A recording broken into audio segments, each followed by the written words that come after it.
So in the next question it says the fossil bone has carbon बेटा जो है 14 और 12, ये कार्बन 14 इज टू कार्बन 12 है बेटा, यहां पे रेशियो ये इज टू है यहां पे, ठीक है। Make a correction of this, it is C14 is to C12 ratio which is 1/16 of that in a living animal bone.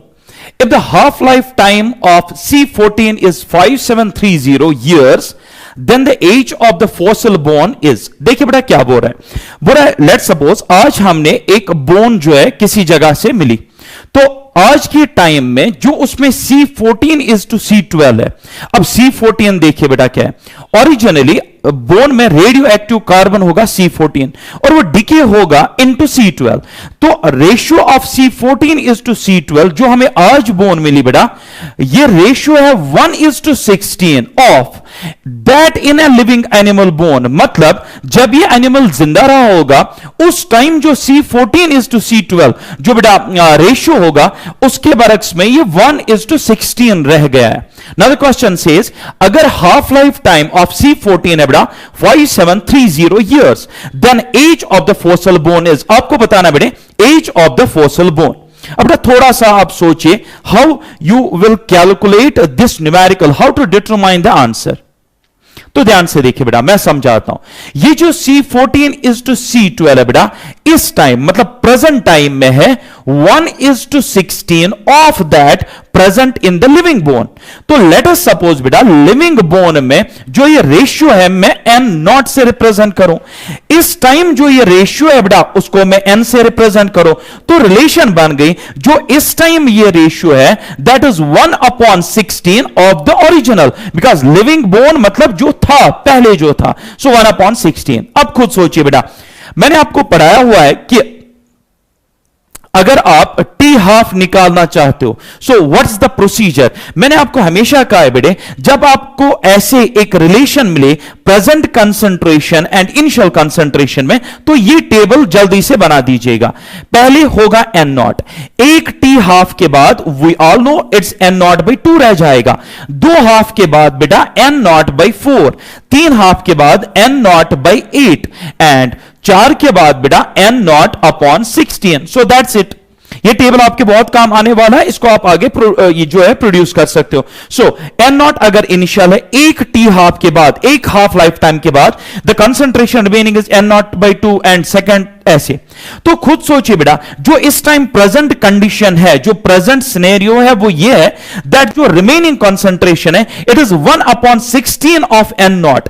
तो खुद सोचिए बेटा N0/16 कब कंसंट्रेशन हो जाती है, मैं कहता हूं बेटे कितनी हाफ लाइव्स के बाद, 1 2 3 और 4, आफ्टर 4 हाफ लाइव्स बेटा N will be equal to N0/16। तो बताइए बेटा इस टाइम जो हमें बोन मिली, बताइए इस टाइम तक फ्रॉम द इनिशियल कितनी हाफ लाइव्स गुजर चुकी हैं बेटा। यहां से हम कंक्लूड कर सकते हैं that the number of half lives which have passed away are 4, 4 half lives हो गई हैं। अगर मुझे निकालना है टोटल टाइम कितना हुआ, यानी एनिमल बोन जब इनिशियल थी टू द प्रेजेंट कंडीशन कितना टाइम लगा यहां तक आने में, आपको पता है बेटा ये 4 हाफ लाइव्स हैं। एक हाफ लाइफ है बेटा दैट्स 5730 ईयर से एक हाफ लाइफ, 4 हाफ लाइव्स गुजर चुकी हैं। सो अगर मैं इसको मल्टीप्लाई कर दूं ये मुझे टोटल टाइम देगा बेटा। सो द टोटल टाइम जो इतना कंसंट्रेशन रिड्यूस होने में लग गया that will B 4 times of 5730। When you will calculate this after simple multiplication आपको मिलेगा आंसर बेटे आई थिंक 22920 ईयर्स आपको मिलेंगे। Is this clear? इतना टाइम गुजर चुका है बेटे कंसंट्रेशन ऑफ बेटा C14 इज टू C12 को घटने में from N0 to N0/16। So that's how we have solved this numerical. Now moving to the next numerical, what the numerical says, the intensity of gamma radiation from a given source is I। बेटे intensity of gamma radiation जो एक source से निकल रही है that's I, ठीक है। On passing through 36 mm of lead, तो आगे आपने एक लेड का ब्लॉक रख दिया है, तो जब ये 36 mm पेनिट्रेट करता है, ये गामा रेडिएशन उसके अंदर 36 mm चली जाती है, इट इज रिड्यूस्ड टू 1/8, यानी अगर पहले इंटेंसिटी आई, अब बेटा 1/8 ऑफ आई, अब इंटेंसिटी रह जाएगी जब ये 36 mm इसके अंदर पेनिट्रेट करेगी. Now what the question says, the thickness of the lead block which will reduce the intensity to I/2 या 1/2 of I will be. तो ध्यान से सुनिए बेटा क्वेश्चन क्या कह रहा है. देखिए आपके पास एक गामा रेडिएशन जिसकी इंटेंसिटी है आई बेटा, आपने इसको लेड ब्लॉक पे डाल दिया, लेड के अंदर जब ये 36 mm चला गया तो इसकी जो इंटेंसिटी है बेटा वो रिड्यूस हो गई. कितनी रिड्यूस हो गई? 1/8 ऑफ आई. फिर ये कह रहा है बताइए कितनी थिकनेस के अंदर पेनिट्रेट करने के बाद, कितनी डिस्टेंस अंदर जाने के बाद इंटेंसिटी रह जाएगी 1/2 ऑफ द ओरिजिनल. तो ये हमारा क्वेश्चन बनता है. बेटे मैं आपको इसके लिए डायरेक्ट एक फॉर्मूला दूंगा. ये पैटर्न असल में एम्स में आता था बेटे. This pattern was followed by AIIMS.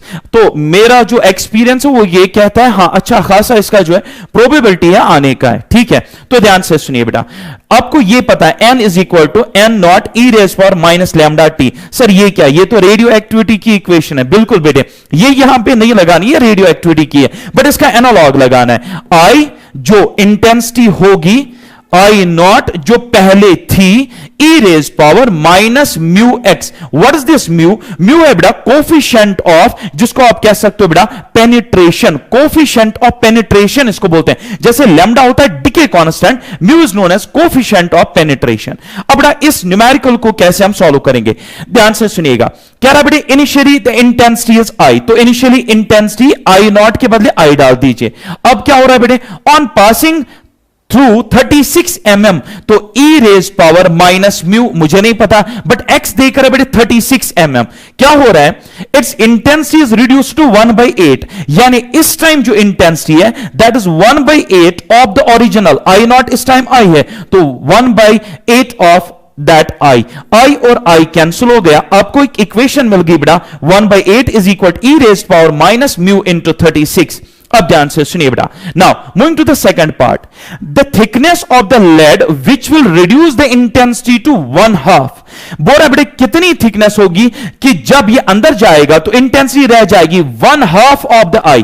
तो बेटा हम फिर से यही इक्वेशन यूज करेंगे, intensity remaining 1/2 of I is equal to I E raise power minus mu.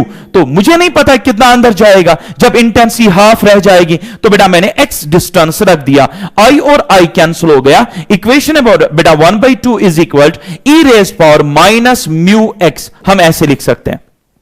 अब बेटा ध्यान से देखिए, यहां पे आपका है 1/8 is equal to E raise power minus 36, ये है 1/2. क्यों ना मैं बेटा लेफ्ट हैंड साइड दो इक्वेशंस के बेटा इक्वेट करने के लिए इस इक्वेशन को क्यूब कर दूं ऑन बोथ साइड्स. सो जब मैंने इसको क्यूब कर दिया तो ये बनेगा 1/8. लेफ्ट हैंड साइड बराबर हो गए बेटा, तो राइट हैंड साइड भी तो बराबर हो गए. So e raise power minus mu 36 is equal to E raise power minus mu x minus mu 3x बेटा. तो आप इसको इक्वेट कर सकते हो, यानी e raise power right hand side अब बराबर है बेटे e raise power minus 36 mu is equal to E raise power minus 3 mu x. ये आपने इक्वेट कर दिया, तो ये तब बराबर होगा क्योंकि बीच में इक्वलिटी है, जब पावर्स बराबर होंगे बेटा. पावर्स को बराबर कर दीजिए तो minus minus cancel, 36 mu is equal to 3 mu X. बेटा म्यू और म्यू कैंसिल होगा, 3 से कैंसिलेशन कर दीजिए. So x is equal to, यहां पे हमें मिला बेटा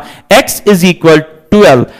इट इज आपने mm शायद लिखा था, सो दैट मींस आपने 36 क्योंकि आपका है मिलीमीटर्स में, तो आपका यहां पे भी आ जाएगा बेटे मिलीमीटर्स में. देखिए आपका जो ये था 36 that was in mm, that means जो x मिलेगा वो भी 12, वो आपको मिला 12 mm. So this is the answer, 12 mm is the answer to this question. तो बेटा कैसे करना है, सिंपली एक इक्वेशन लगा दीजिए. It is similar to radioactive decay law exponential form. तो पहले 36 mm अंदर जाने पे आप देख सकते हैं इंटेंसिटी जो है दैट्स 1/8 ऑफ आई, तो आई कैंसिल, मैंने एक इक्वेशन बना दी. हाफ कब होगी, 1/2 ऑफ आई, यहां पे आई और आई कैंसिल, मुझे नहीं पता, लेट द डिस्टेंस डिफरेंस भी x, तो बेटा लेफ्ट हैंड साइड बराबर कैसे बनाया जाए, ये 8 है ये 2 है, तो मैंने क्यूब कर दिया ऑन बोथ साइड्स, फिर बेटा पावर्स को इक्वेट कर दिया, that's it, this is how to tackle with this numerical, with such numerical. Now moving to next numerical, बेटा what the next numerical says. See, at any instant, the ratio of amount of radioactive substance is 2:1.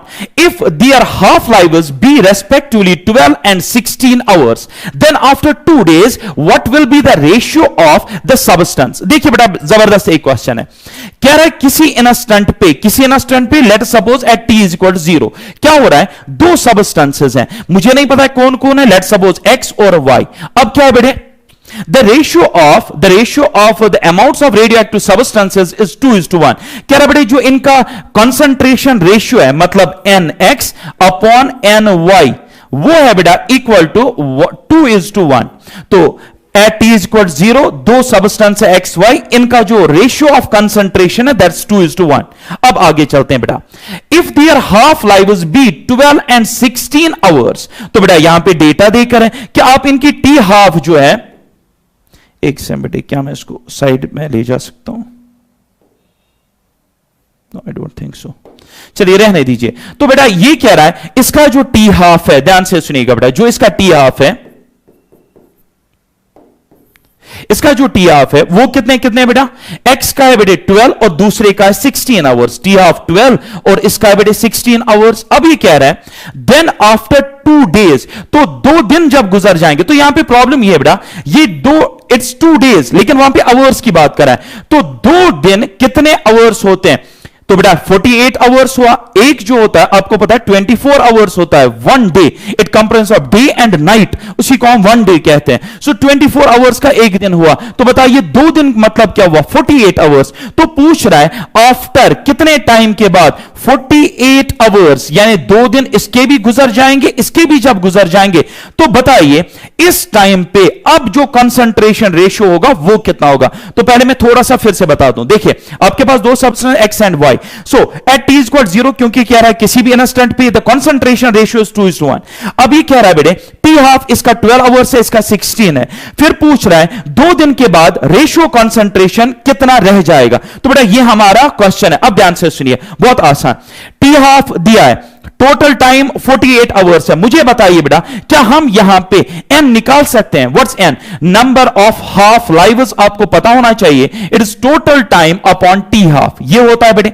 जरा number of half lives यानी कहने का मतलब क्या है, 48 hours में कितनी हाफ लाइव्स गुजर चुकी होंगी for x, and in 48 hours कितनी हाफ लाइव्स गुजर चुकी होंगी इन y, वो मैं निकालने की कोशिश कर रहा हूं. सो n is equal t upon t half. तो बताइए बेटा for number of half lives of x, total time is 48 hours and t half is 12. So 48 upon 12. दूसरा है बेटे number of half lives in y, वो कितना है बेटे 48 अपॉन है बेटा टी हाफ है बेटा 16. तो बेटा अगर हम देखेंगे 48 upon 12, I think it is 4, हां एग्जैक्टली ये आएगा बेटा 4, और 48 divide by 16 I think it is 3. तो बेटा nx आएगा, nx यानी नंबर ऑफ हाफ लाइव्स जो x की गुजर चुकी हैं after 2 days, that's equal 4, and number of half lives जो गुजर जाएंगी बेटा in how many days, 2 days यानी 48 आवर्स, वो 3 गुजर जाएंगी. आपने निकाला number of half lives. Sir इससे क्या होगा बेटा, बहुत कुछ होगा, ट्राई टू अंडरस्टैंड. देखिए मुझे चाहिए इस टाइम, प्रेजेंट टाइम जो कंसंट्रेशन रेशियो है वो मुझे चाहिए, यानी मुझे चाहिए nx dash upon ny dash, ये मुझे निकालना है. तो देखिए बेटा हमारे पास एक रिलेशन है, किसी भी टाइम पे कंसंट्रेशन होती है initial concentration upon 2 raised power n. ये बड़ा बेसिक फॉर्मूला है जो 12th स्टैंडर्ड जैसे जो आप आते हो 12th स्टैंडर्ड में आपको ये पढ़ाई जाती है. कंसंट्रेशन किसी भी टाइम पे बराबर होती है n not divided by 2 raised power n, n is the number of half lives. देखिए मैंने यहां पे स्किप किया बेटे एक्सपोनेंशियल टर्म्स में लाना, मैंने उसको बाईपास कर दिया, इसीलिए बेटा मैंने निकाला in terms of number of half lives, otherwise you have to use the exponential form. अब देखिए बेटा हमारा जो केस है, नजर रखिए, क्या मैं इस टाइम नहीं लिख सकता हूं फिर nx dash divided by, sorry बेटे, n x dash upon n Y dash, इस टाइम जो कंसंट्रेशन है किसके बराबर होगा, एन एक्स का अपना आएगा इनिशियल कंसंट्रेशन यानी एन नॉट एक्स, ठीक है ना, जिसको हमने एन एक्स रख दिया, अपॉन आ जाएगा बेटे 2 raised power number of half lives X की कितनी गुजर चुकी हैं, I think 4, divided by N Y dash original जो एन वाई होगा अपॉन 2 रेज्ड पावर जो इस टाइम वाई की हाफ लाइव्स गुजर चुकी हैं एंड दैट्स 3, अभी निकाला बेटे, नंबर ऑफ हाफ लाइव्स जो एक्स की गुजर चुकी हैं that's 4, number of half lives जो वाई की गुजर चुकी हैं दैट्स 3, तो बेटा मैंने वही कर दिया। अब बेटा इसको रेसिप्रोकेट करके ऊपर लाइए तो मिलेगा n x upon n y, n x upon n y 2 raise power 3 divided by आ जाएगा बेटे 2 टू द पावर ऑफ 4, ये ऐसे आ जाएगा। मुझे बताइए बेटा N X by N Y कितना है, just N X by N Y यानी इनिशियल जो रेशियो है बेटा इनका दैट्स 2:1 इनिशियल कंसंट्रेशन रेशियो, तो बेटा यहां पे लिख देंगे 2:1, सी 2:1, इसको मल्टीप्लाई करेंगे 2 to the power 3 to the power 2 to the power of 4, जरा 2 यहां पे 2 टू द पावर ऑफ 3 तो 2 टू द पावर ऑफ 4 बनेगा, 2 to the power of 4 2 to the power of 4 cancel हो जाएगा बेटा 1 आ जाएगा, so your answer is 1:1, so बेटा ये है इसका आंसर 1:1, या आप सिंपली 1 कह सकते हो। तो चलिए बेटा हमारा जो ऑप्शन है option number first will be 100% correct. थोड़ा सा मैं बता दूं क्या था, ध्यान से सुनिए बेटा, हमारे पास 2 अननोन सब्सटेंसेस हैं एक्स एंड वाई, राइट, उनकी बेटा टी हाफ देकर है, टी हाफ उनकी देकर है, एक की टी हाफ है 12 आवर्स और दूसरे के 16 आवर्स। इनिशियली इनका रेशियो एट सम इंस्टेंट, इनका जो रेशियो ऑफ कंसंट्रेशन है वो है बेटा 2:1, ये चाहता है 2 दिन के बाद इनका कंसंट्रेशन रेशियो कितना होगा, दैट्स इट, इतना ही क्वेश्चन है बेटे। तो मैंने क्या कर दिया, क्योंकि मुझे टी हाफ और टी पता था बेटे 2 दिन मतलब 48 घंटे, तो मैंने बेटा दोनों के देखिए बेटा नंबर ऑफ हाफ लाइव्स कितनी गुजर जाएंगी इन 48 आवर स्पैन, कितनी हाफ लाइव्स गुजर जाएंगी, तो वो मैंने निकाल दिया, इसकी एक्स की गुजर गई 4 और उसकी गुजर गई 3, तो बेटा मैंने फिर सिंपली ये वाली रिलेशन जो आप पढ़ते हो बेटे that concentration at any time is related with initial concentration divided by 2 raised power n, ये हमने पढ़ा हुआ है बेटे, तो मैंने ये x और y के लिए लगा दिया, आपके सामने answer is 1:1, this is how to finish this numerical, right. चलिए बेटा अब देखते हैं बेटा इस क्वेश्चन को कैसे हम सॉल्व करेंगे। What the question says, the counting rate observed from a radioactive source, the counting rate observed from radioactive source at t is equal to 0 seconds was 1600, okay, counts per second, तो ये दिखा रहा है बेटा rate of decay, तो क्या क्या कह रहा है कि जब हम t इज इक्वल टू 0 पे देखते हैं, t इज इक्वल टू 0 पे जो रेडियो एक्टिव डिके रेट है बेटा that is how much, R not में इसको दिखाऊंगा 1600 काउंट्स या डिसइंटीग्रेशन पर सेकंड आप इसको कह सकते हैं, and at t is equal to 8 seconds, t is equal 0 पे इतनी है रेट ऑफ डिसइंटीग्रेशन, और जब t इज इक्वल 8 सेकंड, जब 8 सेकंड्स गुजर जाते हैं बेटा after t is equal 8 second it was 100, अब जो रेट रह जाती है, अब जो रेट है that's only 100 after 8 seconds. Now the question says the rate at t is equal to 6 seconds, तो आपको निकालनी है बेटा जब t टाइम गुजर जाएगा 6 सेकंड्स का, तो उस टाइम रेट कितनी होगी, this is the numerical format ये रहा। सर सॉल्व कैसे करेंगे मैं दिखाता हूं बेटे, बहुत आसान से स्टेप्स में, ट्राई टू अंडरस्टैंड। देखिए जस्ट वेट एक सेकंड, कलर अच्छा मुझे मिलना चाहिए बस। देखिए बेटा आप इन दो को रिलेट करिए, at t is equal 0 r not is this, at t is equal 8 r is this, तो बेटा क्या हम इक्वेशन नहीं लगा सकते हैं, अगर हम इक्वेशन इसमें देखें r is equal to r not, आप ऐसे लगा सकते हो divided by 2 raised power n, एक तो वो वाली फॉर्मूला भी आप यूज कर सकते हो, नंबर ऑफ हाफ लाइव्स कितनी गुजर जाएंगी, या आप इसमें ऐसे करिए r is equal r not e raised power minus lambda t, you can use this expression as well, अब कोई भी एक एक्सप्रेशन इसमें बेटा यूज कर सकते हो, ठीक है। अब देखिए बेटा क्या कह रहा है, जब कितना है बेटे r नॉट 1600 है, यहां पे डाल देंगे 1600, r कितना है बेटे इस टाइम, r है बेटे 100, जब r बनेगा 100, r not is the initial, कितने सेकंड्स के बाद 8 सेकंड, तो e raise power minus lambda, यहां पे 8 लगा दीजिए बेटा, इस तरीके से आ जाएगा।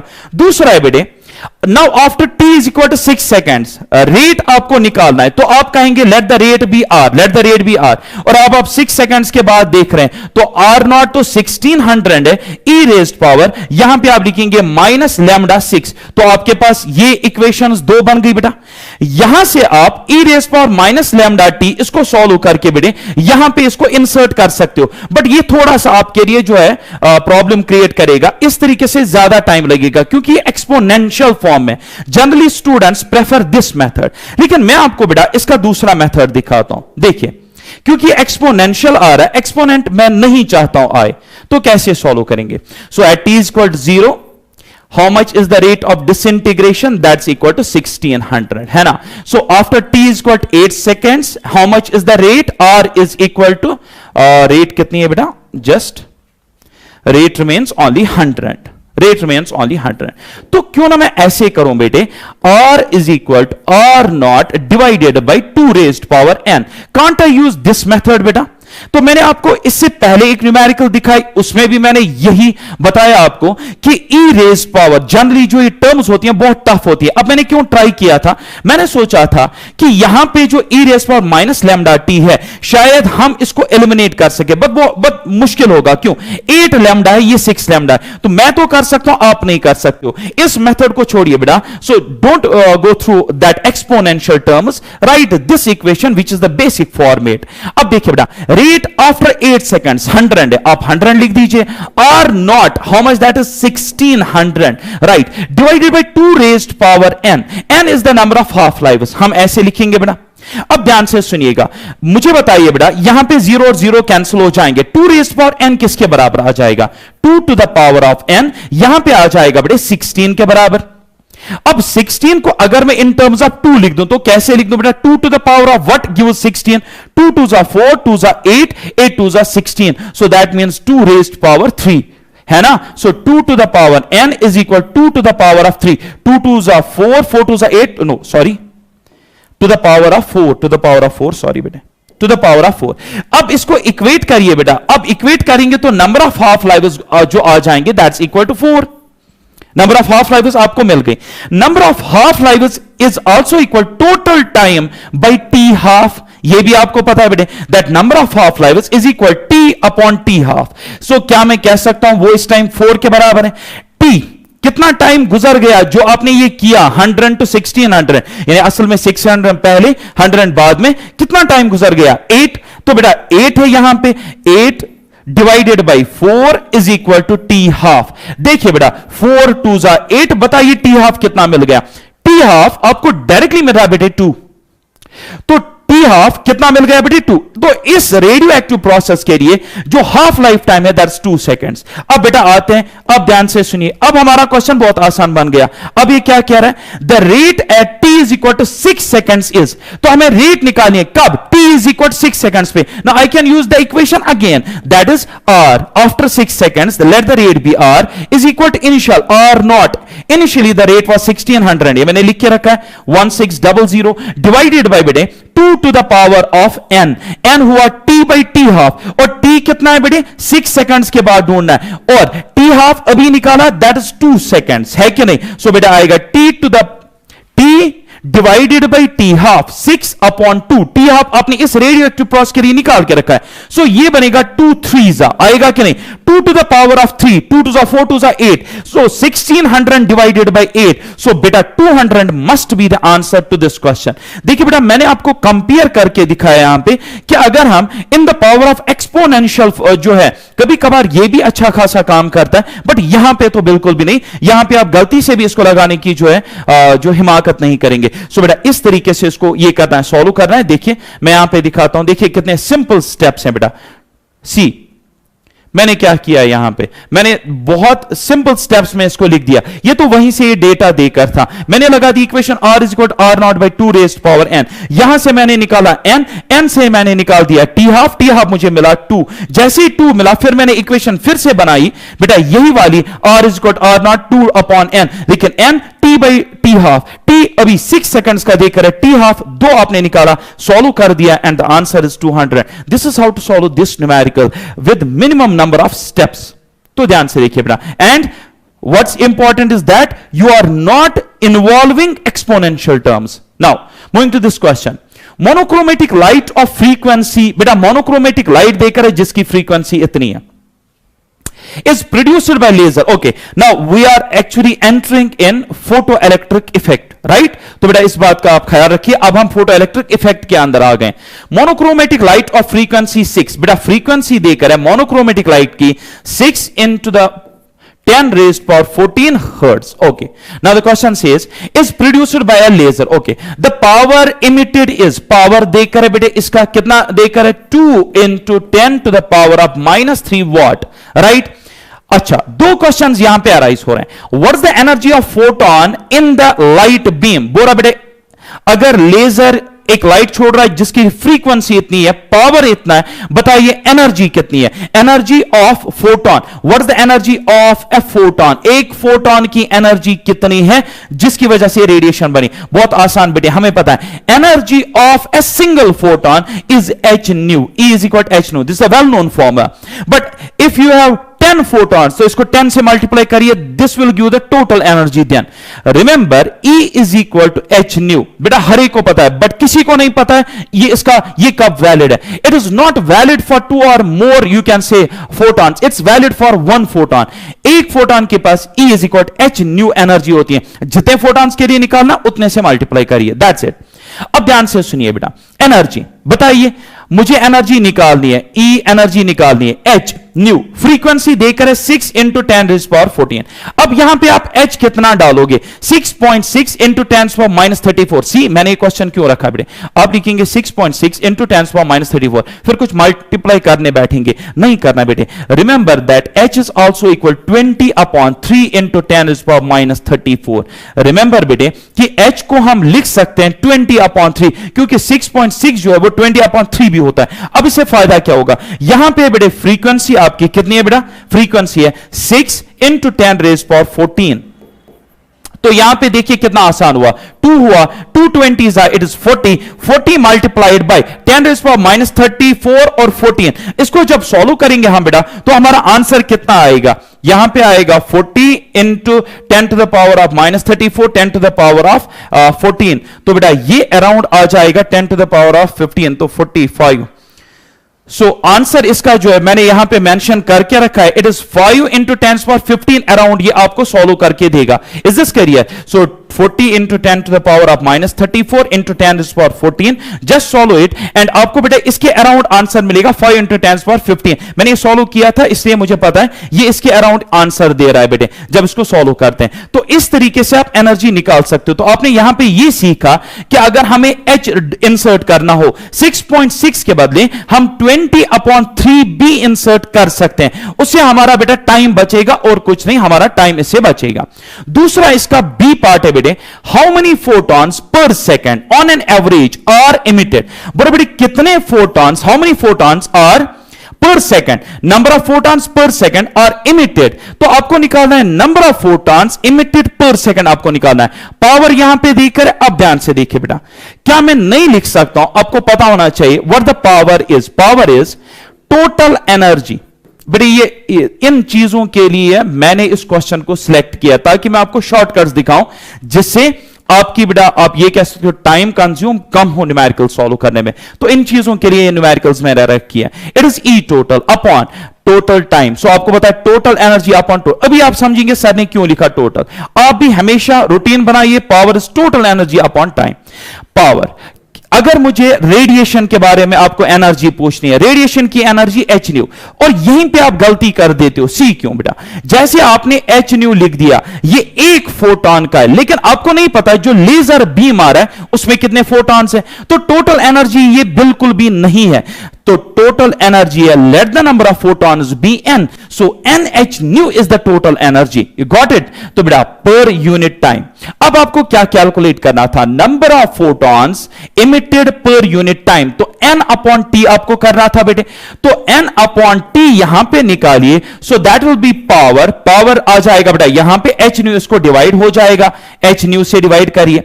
अब वहां पे क्या देकर थी? फ्रीक्वेंसी देकर थी, आई थिंक फ्रीक्वेंसी देकर बेटे 6 इंटू 10 रेज़ पावर 14. तो वो यहां पे यूज करिए, 6 इंटू 10^14, h मैंने अभी बता दिया 20/3 इंटू 10^-34 आप यूज कर सकते हो, पावर आपको देकर है। सो जैसे आप ये तीन वैल्यूज इसमें इंसर्ट करेंगे बेटा, आपको n/t का वैल्यू मिल जाएगा। सो इसको अब आप डिटरमाइन कर सकते हो। सो रिमेंबर माई पॉइंट, इसको याद रखिए।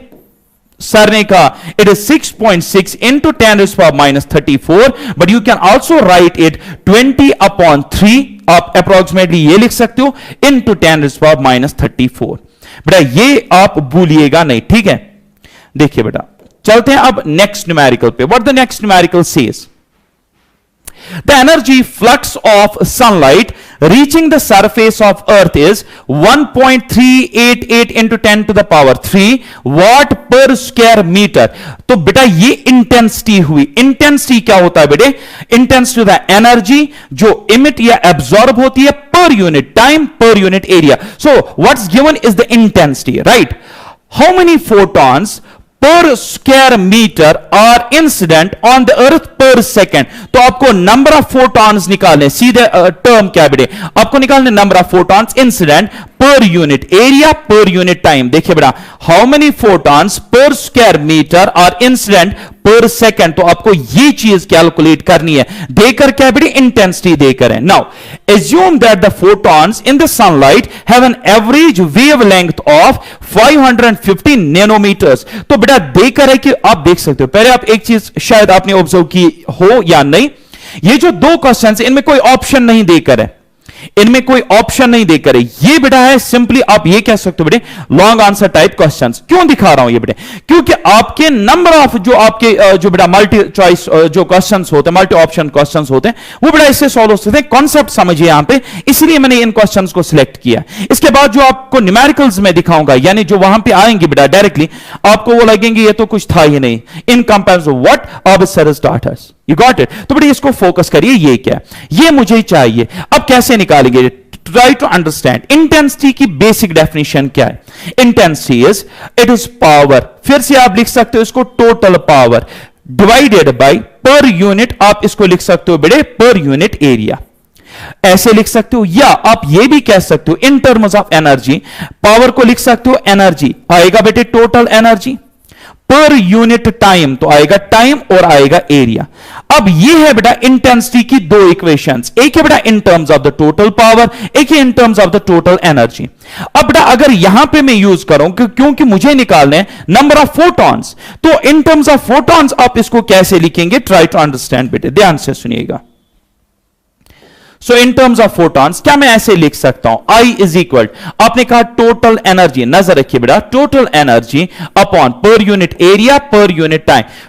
अगर मैं कहूं एक फोटोन की एनर्जी E है, क्योंकि मुझे E को लिखना है in terms of h nu, है ना, बट कितने फोटॉन्स होंगे मुझे नहीं पता, let the number of photons be n into E यानी h न्यू, वो देगा बेटे total energy. This is the point. Per unit area per unit time, आपको क्या निकालना है? Number of photons per unit area per unit time, आपको ये निकालना है। तो energy of a single photon intensity को डिवाइड करनी है बेटा। So that's the answer, N per unit area per unit time is equal to intensity, intensity को डिवाइड होगा बेटे किससे? ई से। What's E? E is the energy. Now it is I, energy है बेटा एच न्यू, एच न्यू। अब मुझे frequency देकर है या वेवलेंथ देकर है, इधर देखिए बेटा आपको वेवलेंथ देकर है, तो बेटा यहां पे मैं एक और फॉर्मूला आपको दूंगा, शॉर्टकट दूंगा, try to understand. H nu, nu is equal to C by lambda, lambda ऊपर जाएगा।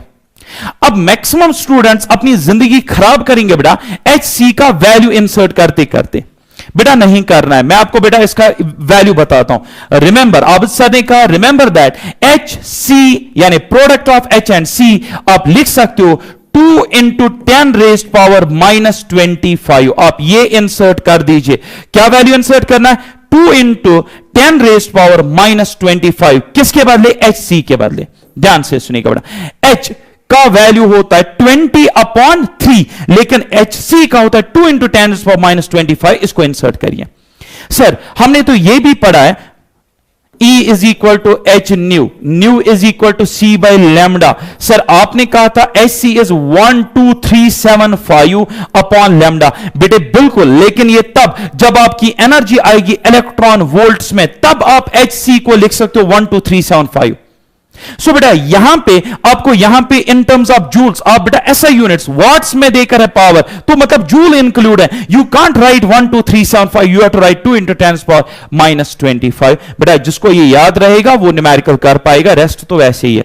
आई देकर है बेटे, लैम्डा देकर है, हां लैम्डा नैनोमीटर्स में देकर है, नैनो को खत्म करिए 10 raised power -9, तो आपकी न्यूमेरिकल बेटा खत्म हो जाएगी। क्या करना है आपको इंटेंसिटी ये डालनी है बेटा, आपको वेवलेंथ ये डालनी है, एससी का वैल्यू मैंने बता दिया, जैसे आप एससी का वैल्यू ये डाल देंगे बेटा और आपको बेटा इसका आंसर मिल जाएगा। यानी आपको ये निकालना था, आपको मिल गया बेटे। क्या करना है, आई का वैल्यू डालना है, लैम्डा का वैल्यू, एससी का ये डालिए, सॉल्व इट एंड गेट। सो ये ऑब्जेक्टिव टाइप क्वेश्चन नहीं है, ये मल्टी ऑप्शन टाइप आप ये कह सकते हो बेटा क्वेश्चन नहीं है। ये एक ऐसा क्वेश्चन है जिसमें मैं आपको कुछ थ्योरेटिकल कॉन्सेप्चुअल चीजें शॉर्टकट सिखाना चाहता था। Now coming to these numericals, अब बेटा आपको दिखेंगे यहां पे ऑब्जेक्टिव टाइप। अब देखिए बेटा ये आ गया ऑब्जेक्टिव पैटर्न का क्वेश्चन, ये आपको आसान लगेंगे। If 5% of the energy supplied to a bulb is radiated as visible light, how many quanta is what, photon, ठीक है, are emitted per second by a 100 watt lamp, assuming wavelength of visible light as this। Okay, एक bulb है, एक bulb जो है बेटा जो visible light वहां से निकल रही है वो सिर्फ 5% निकल रही है। क्या मतलब हुआ, देखिए ये बताइए मुझे बेटा, what is this 100 watt? 100 watt is the power. So जो पावर इमिट हो रहा है, जो पावर इमिट हो रहा है वो सिर्फ हो रहा है बेटे 5% ऑफ, 5% ऑफ, जो कि एनर्जी पावर आप इसको दे रहे हो, पावर कितना आप दे रहे हो 100 वाट। सो 5% ऑफ 100 वाट है बेटा वो पावर जो असल में इमिट होता है इन फॉर्म ऑफ विजिबल।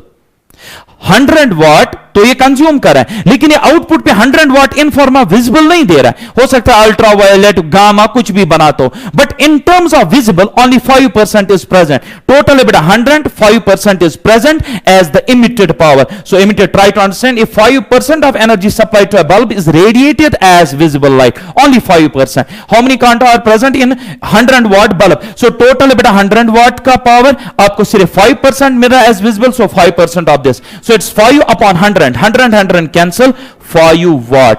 तो आप ये कह सकते हो जो यहां पे बल्ब देकर है 100 वाट का, लेकिन असल में जो इमिट कर रहा है वो सिर्फ कितना इमिट कर रहा है, ओनली 5 वाट। तो पावर तो निकल गया। हमें क्या निकाला, हमें क्या निकालना है बेटे, 5% energy supplied to radiated bulb, how many quantas, हमें निकालना है कितने फोटॉन्स, हाउ मेनी क्वांटास। तो you have to calculate N, but सिर्फ एन नहीं बेटा, आर इमिटेड पर सेकेंड, तो you have to calculate N upon T, ये आपको निकालना है। बहुत आसान, ध्यान से देखिए बेटा, मैंने आपको अभी बताया बेटे जो पावर होता है, पावर जो होता है that's total energy per unit time, अभी हमने पढ़ा बेटा। और टोटल एनर्जी को इन टर्म्स ऑफ सिंगल फोटॉन आप लिख सकते हो बेटा एन ई। यहां पे मैं इसको कैपिटल एन लिख दूं क्योंकि यहां पे मैंने एन कैपिटल यूज किया, एन ई डिवाइड बाय, ये होगा बेटा total energy per unit time, हम ऐसे लिखेंगे। हमें क्या चाहिए, हमें चाहिए N by T, power emitted या जो आप इसको दे रहे हो। आप तो 100 वाट है, लिखा तो 100 वाट है, लेकिन मिल रहा है सिर्फ 5 वाट। और आप याद रखेंगे बेटा पावर यहां पे जो मिल रहा है that's only 5 watt is equal to N by T, हमें कैलकुलेट करना है एनर्जी। अब एनर्जी एच न्यू, क्या मुझे फ्रीक्वेंसी देकर है, नहीं बेटे, मुझे देकर है वेवलेंथ। तो क्या करेंगे, E is equal to H nu, nu is equal to C upon lambda. आगे बेटे फिर से वहीं पे ध्यान से देखिएगा, एन बाई टी चाहिए, लैम्डा मल्टीप्लाई करेंगे 5 इंटू लैम्डा, डिवाइड किससे होगा बेटे, एच सी से, ये आएगा एन बाई टी। अब फिर से बताइए एच सी का वैल्यू आप कितना इंसर्ट करेंगे, क्योंकि यहां पे वाट का किस्सा चल रहा है, तो बेटे यहां पे आप लगाएंगे इसका वैल्यू 2 into 10 raised power -25, बेटा आपका बहुत टाइम बचेगा। Lambda wavelength, try to understand, is it in metres or centimetres, it's in metres. तो बेटा यहां पे 10 raised power -7 आपको करना पड़ेगा, तब ये मीटर्स में कन्वर्ट हो जाएगा। तो लैम्डा वैल्यू डालिए, solve it and n by t आपको मिलेगा। And when you will determine the value of n by t, it will come 1.4 into 10 power 19। जैसे ही आप 5 लैम्डा बाय hc का वैल्यू बार बार बोल रहा हूं बेटा, रिमेंबर इट इज कितना है बेटे, it's 2.5 into 10 power, sorry 2 into 10 power -25 insert करिए, लैम्डा ये रहा, that's it. This is how to finish this numerical बेटा। तो ये न्यूमेरिकल जो मैं आज डिस्कस कर रहा हूं बेटे, ये वो न्यूमेरिकल्स है जब वहां पे आती हैं तो स्टूडेंट किसी तरीके से लेट्स सपोज यहां तक पहुंच भी जाता है, लेकिन यहां तक पहुंचते पहुंचते उसके 2-2.5 मिनट हो चुके होते हैं, फिर वो सोचता है एच का वैल्यू डालना है, सी का वैल्यू डालना है, कितना मैं कन्वर्ट करूं, तो बेटा वो इसको छोड़ देता है। ये वो न्यूमेरिकल्स होती हैं बेटा जो आपके लिए वहां पे दिक्कत पैदा कर सकती है। मैंने बेटा इनको पहले शॉर्टकट से उड़ा के रख दिया, यहां पे ध्यान से देखिए। Moving to next numerical, what the numerical says, the number of red photons lambda wavelength के देकर है बेटा, रेड लाइट के photons की wavelength देकर है 663 nanometers that must strike a totally reflecting screen per second at normal incidence so that a force of 1 Newton is exerted on the screen। देखिए बेटा, लाइट आ रही है, लाइट फोटॉन्स की बनी है, कहता है जब ये फोटॉन्स आएंगे इतनी इनकी वेवलेंथ है, बताइए फोर्स ऑफ 1 न्यूटन प्रोड्यूस करने के लिए आपको क्या निकालना है बेटे, the number of red photons that must strike, तो कितने फोटॉन स्ट्राइक करने चाहिए ताकि फोर्स एक्सर्ट हो उस सरफेस पे which is totally reflecting one. ये क्या इश्यू है यहां पे, टोटली रिफ्लेक्टिंग वन, तो बेटा आपको नंबर ऑफ फोटॉन्स निकालना है। मैं समझाता हूं बेटा, यहां पे मैं कुछ जनरल इंफॉर्मेशन आपके साथ शेयर करूंगा, ध्यान से सुनिएगा। लाइट ड्यूअल नेचर दिखाता है, ड्यूअल नेवर मींस कि बेटा ये वेव भी है और ये पार्टिकल है, नहीं, हम ये कहते हैं जब ये चलता है तब इसका वेव कैरेक्टर होता है और जब ये हिट करती है तब इसका पार्टिकल, दोनों एक साथ प्रेजेंट नहीं होते हैं। Point number 1। पॉइंट नंबर 2, जब रेडिएशन हिट करती है बेटा, it imparts pressure as well as momentum, it carries momentum and it transfers pressure. अब ये मोमेंटम और प्रेशर का क्या इश्यू है बेटा, याद रखेंगे रेडिएशन कितना मोमेंटम एक्सर्ट करता है, that is equal to E by C, energy of the radiation divide by the velocity of light. इतना है बेटे मोमेंटम जो बेटा ट्रांसफर करती है रेडिएशन, या आप कह सकते कैरी करती है रेडिएशन, कितना बेटे E by C हो गया ये। अब बेटा इसमें एक इशू ये है कि जब ये रेडिएशन किसी को हिट करती है, जब ये रेडिएशन किसी को हिट करती है तो इसमें क्या होगा, मोमेंटम इतना ही रहेगा या चेंज होगा, तो तब बेटा मोमेंटम नहीं, तब होगा चेंज इन मोमेंटम।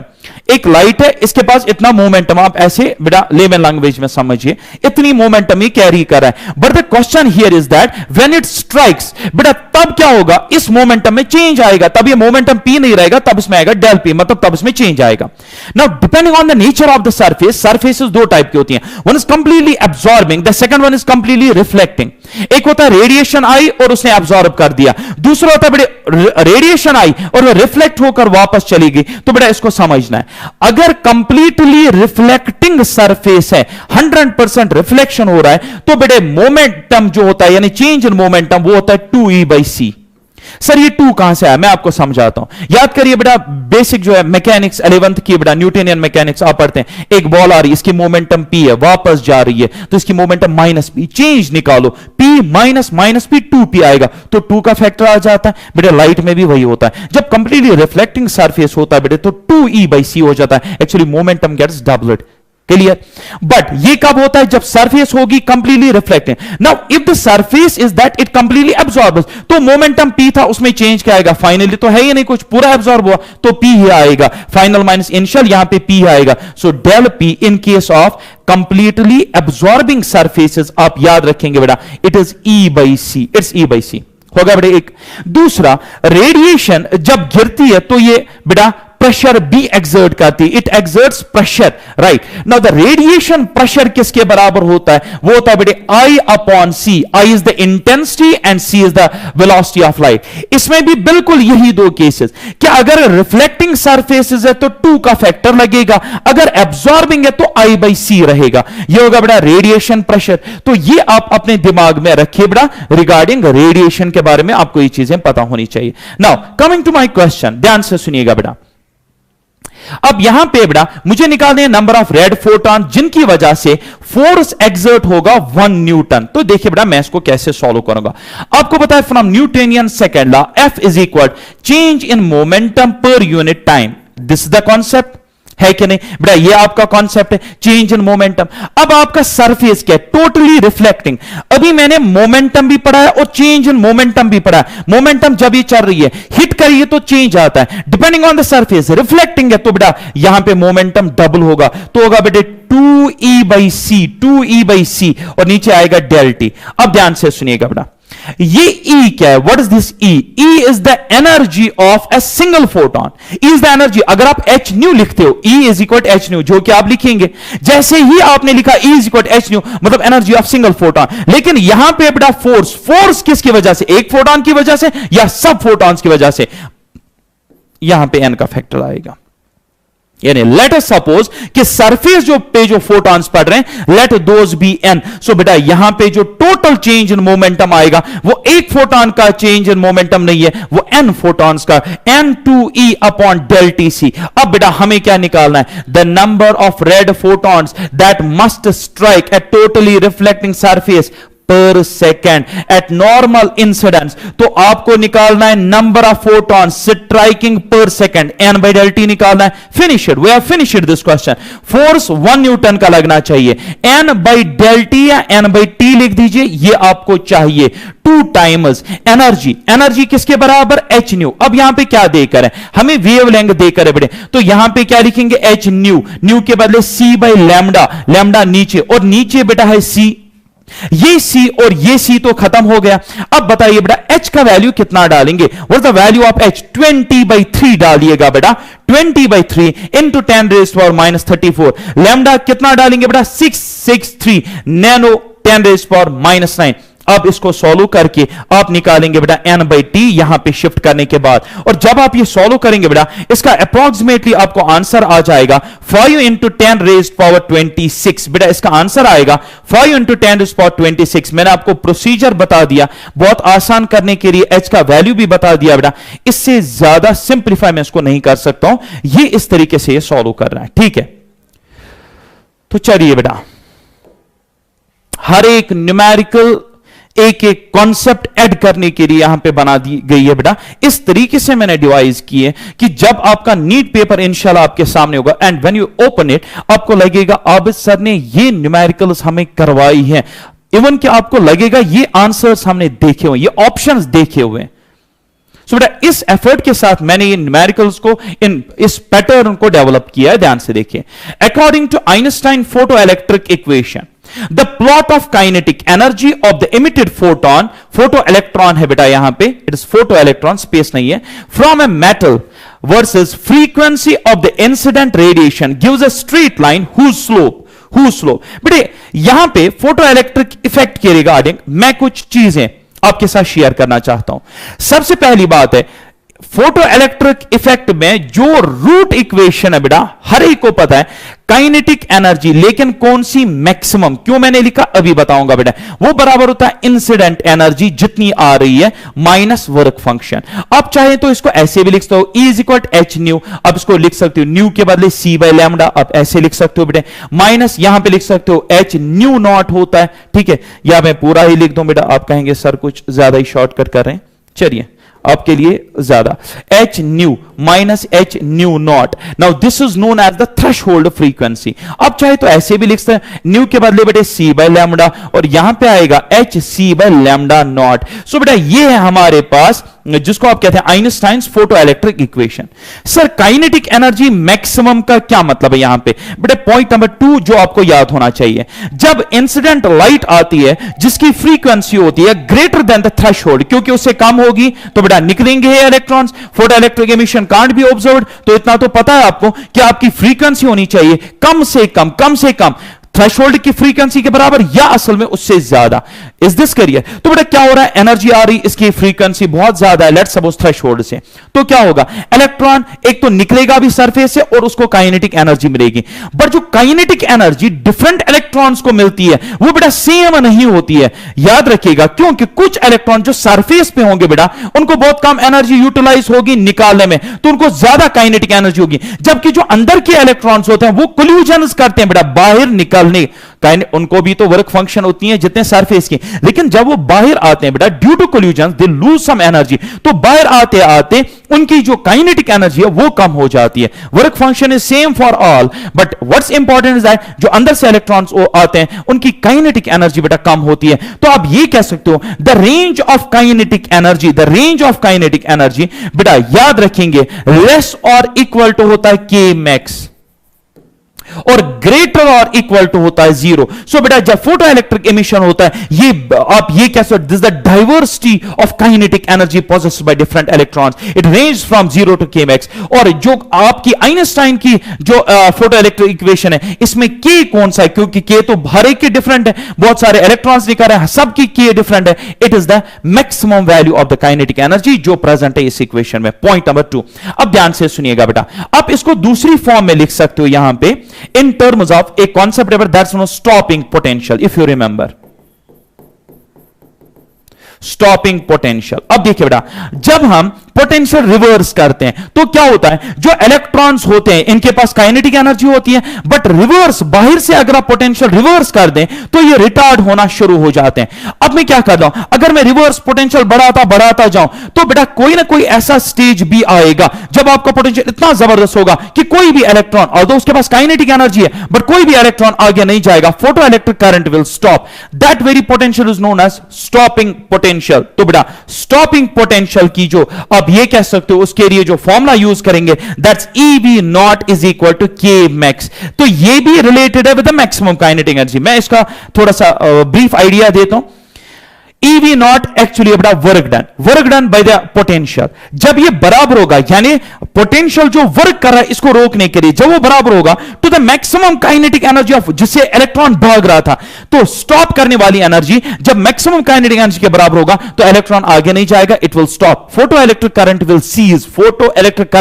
सीज। तो आप ये कहते हो कि EV naught work done by the potential जब बराबर होगा K मैक्स के, current will become equal to 0।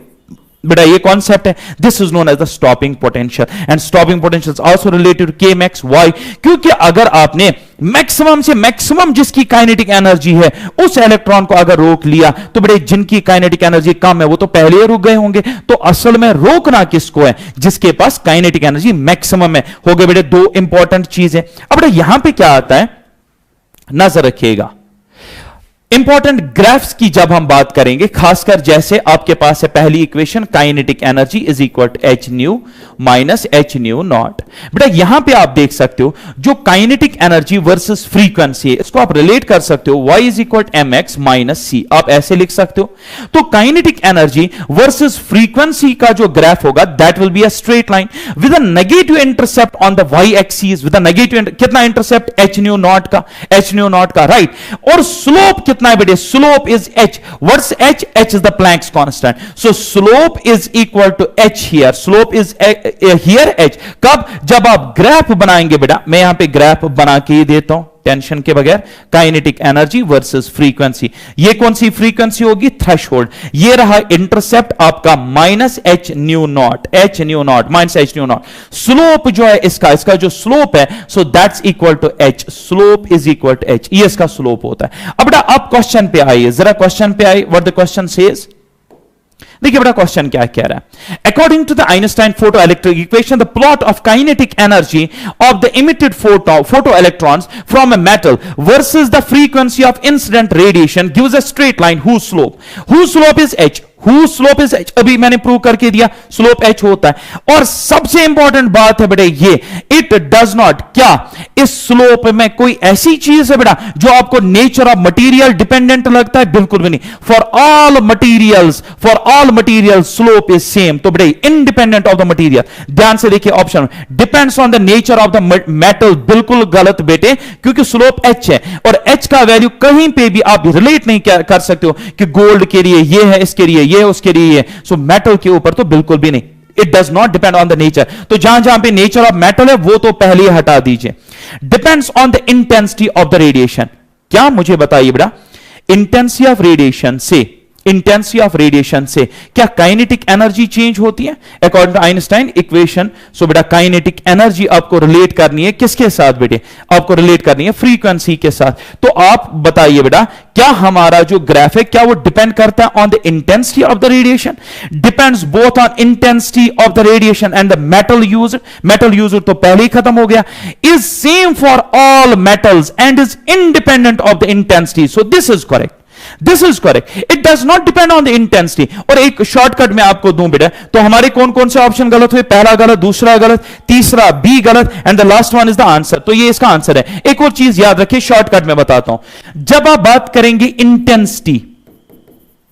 Intensity, याद रखिए it is proportional to the photo electric current, यानी फोटो इलेक्ट्रिक करंट जो है वो इंटेंसिटी पे डिपेंड करती है। Energy does not depend on intensity. Remember this point, point number 2 याद रखिए बेटा। जो फ्रीक्वेंसी है it is related with kinetic energy, it is directly proportional to stopping potential. तो बेटा इनसे आपकी जिंदगी बहुत आसान होने वाली है अगर आप ये दो चीजें याद रखते हो। Number first, intensity defines current. Current frequency पे डिपेंडेंट नहीं है, करंट काइनेटिक एनर्जी पे डिपेंड नहीं है, बट फ्रीक्वेंसी चेंज करने से काइनेटिक एनर्जी में चेंज आएगी और उससे स्टॉपिंग पोटेंशियल में चेंज आएगा। So these three are related and these two are related, but they are independent of each other. You can't establish a relation between these two. Intensity current define करता है, frequency kinetic energy of photo electrons as well as stopping potential. याद रखिए बेटा इसको। अच्छा, एक जो point है ऐसे आप याद रखिए बेटा, जबरदस्त एक पॉइंट है। If we double the incident energy, या आप ऐसे कहिए, वहां पे क्वेश्चन आया कि अगर हमने इंसिडेंट फ्रीक्वेंसी को डबल कर दिया, इंसिडेंट फ्रीक्वेंसी को हमने डबल कर दिया, तो बताइए काइनेटिक एनर्जी को क्या होगा? What will be the effect on kinetic energy? तो स्टूडेंट्स क्या कहते हैं, आबिद सर ने बताया frequency is directly proportional to kinetic energy. So on doubling frequency वो लिख देते हैं काइनेटिक एनर्जी जो है वो भी डबल हो जाएगी। बेटा ये सही नहीं है। हां डिपेंडेंट है, डायरेक्टली तो है, बट एग्जैक्टली आप कहेंगे ये डबल तो ये डबल, वो नहीं है बेटा। याद रखेंगे एक पॉइंट, अगर आपने फ्रीक्वेंसी डबल की, जो इसकी काइनेटिक एनर्जी होती है बेटा that gets increase more than double से वो इंक्रीज होता है। तो बेटा कान खोल के सुनिए, अगर फ्रीक्वेंसी चेंज हुई, क्या काइनेटिक एनर्जी चेंज होगी? सर होगी। काइनेटिक एनर्जी, क्या इंटेंसिटी चेंज होगी? नहीं सर, उससे इंटेंसिटी चेंज नहीं होगी। बट मैं आपसे कहूंगा फ्रीक्वेंसी डबल करेंगे, क्या काइनेटिक एनर्जी डबल होगी? नहीं बेटे, मोर than double. So if this is doubled, मैं यहां पे लिख के रखता हूं बेटे, यहां पे मैं एक चीज लिखता हूं, if frequency is doubled, remember that kinetic energy increases, या आप ऐसे लिखेंगे शॉर्ट में इसको, ये इंक्रीज होती है मोर देन डबल, ऐसे लिख दीजिए। अच्छा, अगर ये हम करेंगे ट्रिपल बेटा, ठीक है, ट्रिपल इसको कर देंगे, 3 टाइम्स उसको कर देंगे, तो मोर देन 3 टाइम्स होगा, मोर देन 3 टाइम्स। बात आ रही है समझ? तो ये इंपॉर्टेंट चीज है जो आपको पता होनी चाहिए। हाँ, इंटेंसिटी आप डबल करिए, photo electric current will get doubled. But अगर ये आप कहेंगे कि हाँ फ्रीक्वेंसी डबल करेंगे, सो बेटा काइनेटिक एनर्जी विल, क्योंकि kinetic energy is frequency directly kinetic energy, no बेटा, remember that kinetic energy will be more than double. So remember this. तो 12th में हम ये बेटा प्रूव करते हैं, बट अभी एंट्रेंस है, आपको याद रखना है, ठीक है। तो हमारा जो ऑप्शन है, अब आपको आई थिंक समझ में आया होगा। ये हम कैसे खत्म करते हैं? डिपेंड्स ऑन द इंटेंसिटी, बिल्कुल गलत।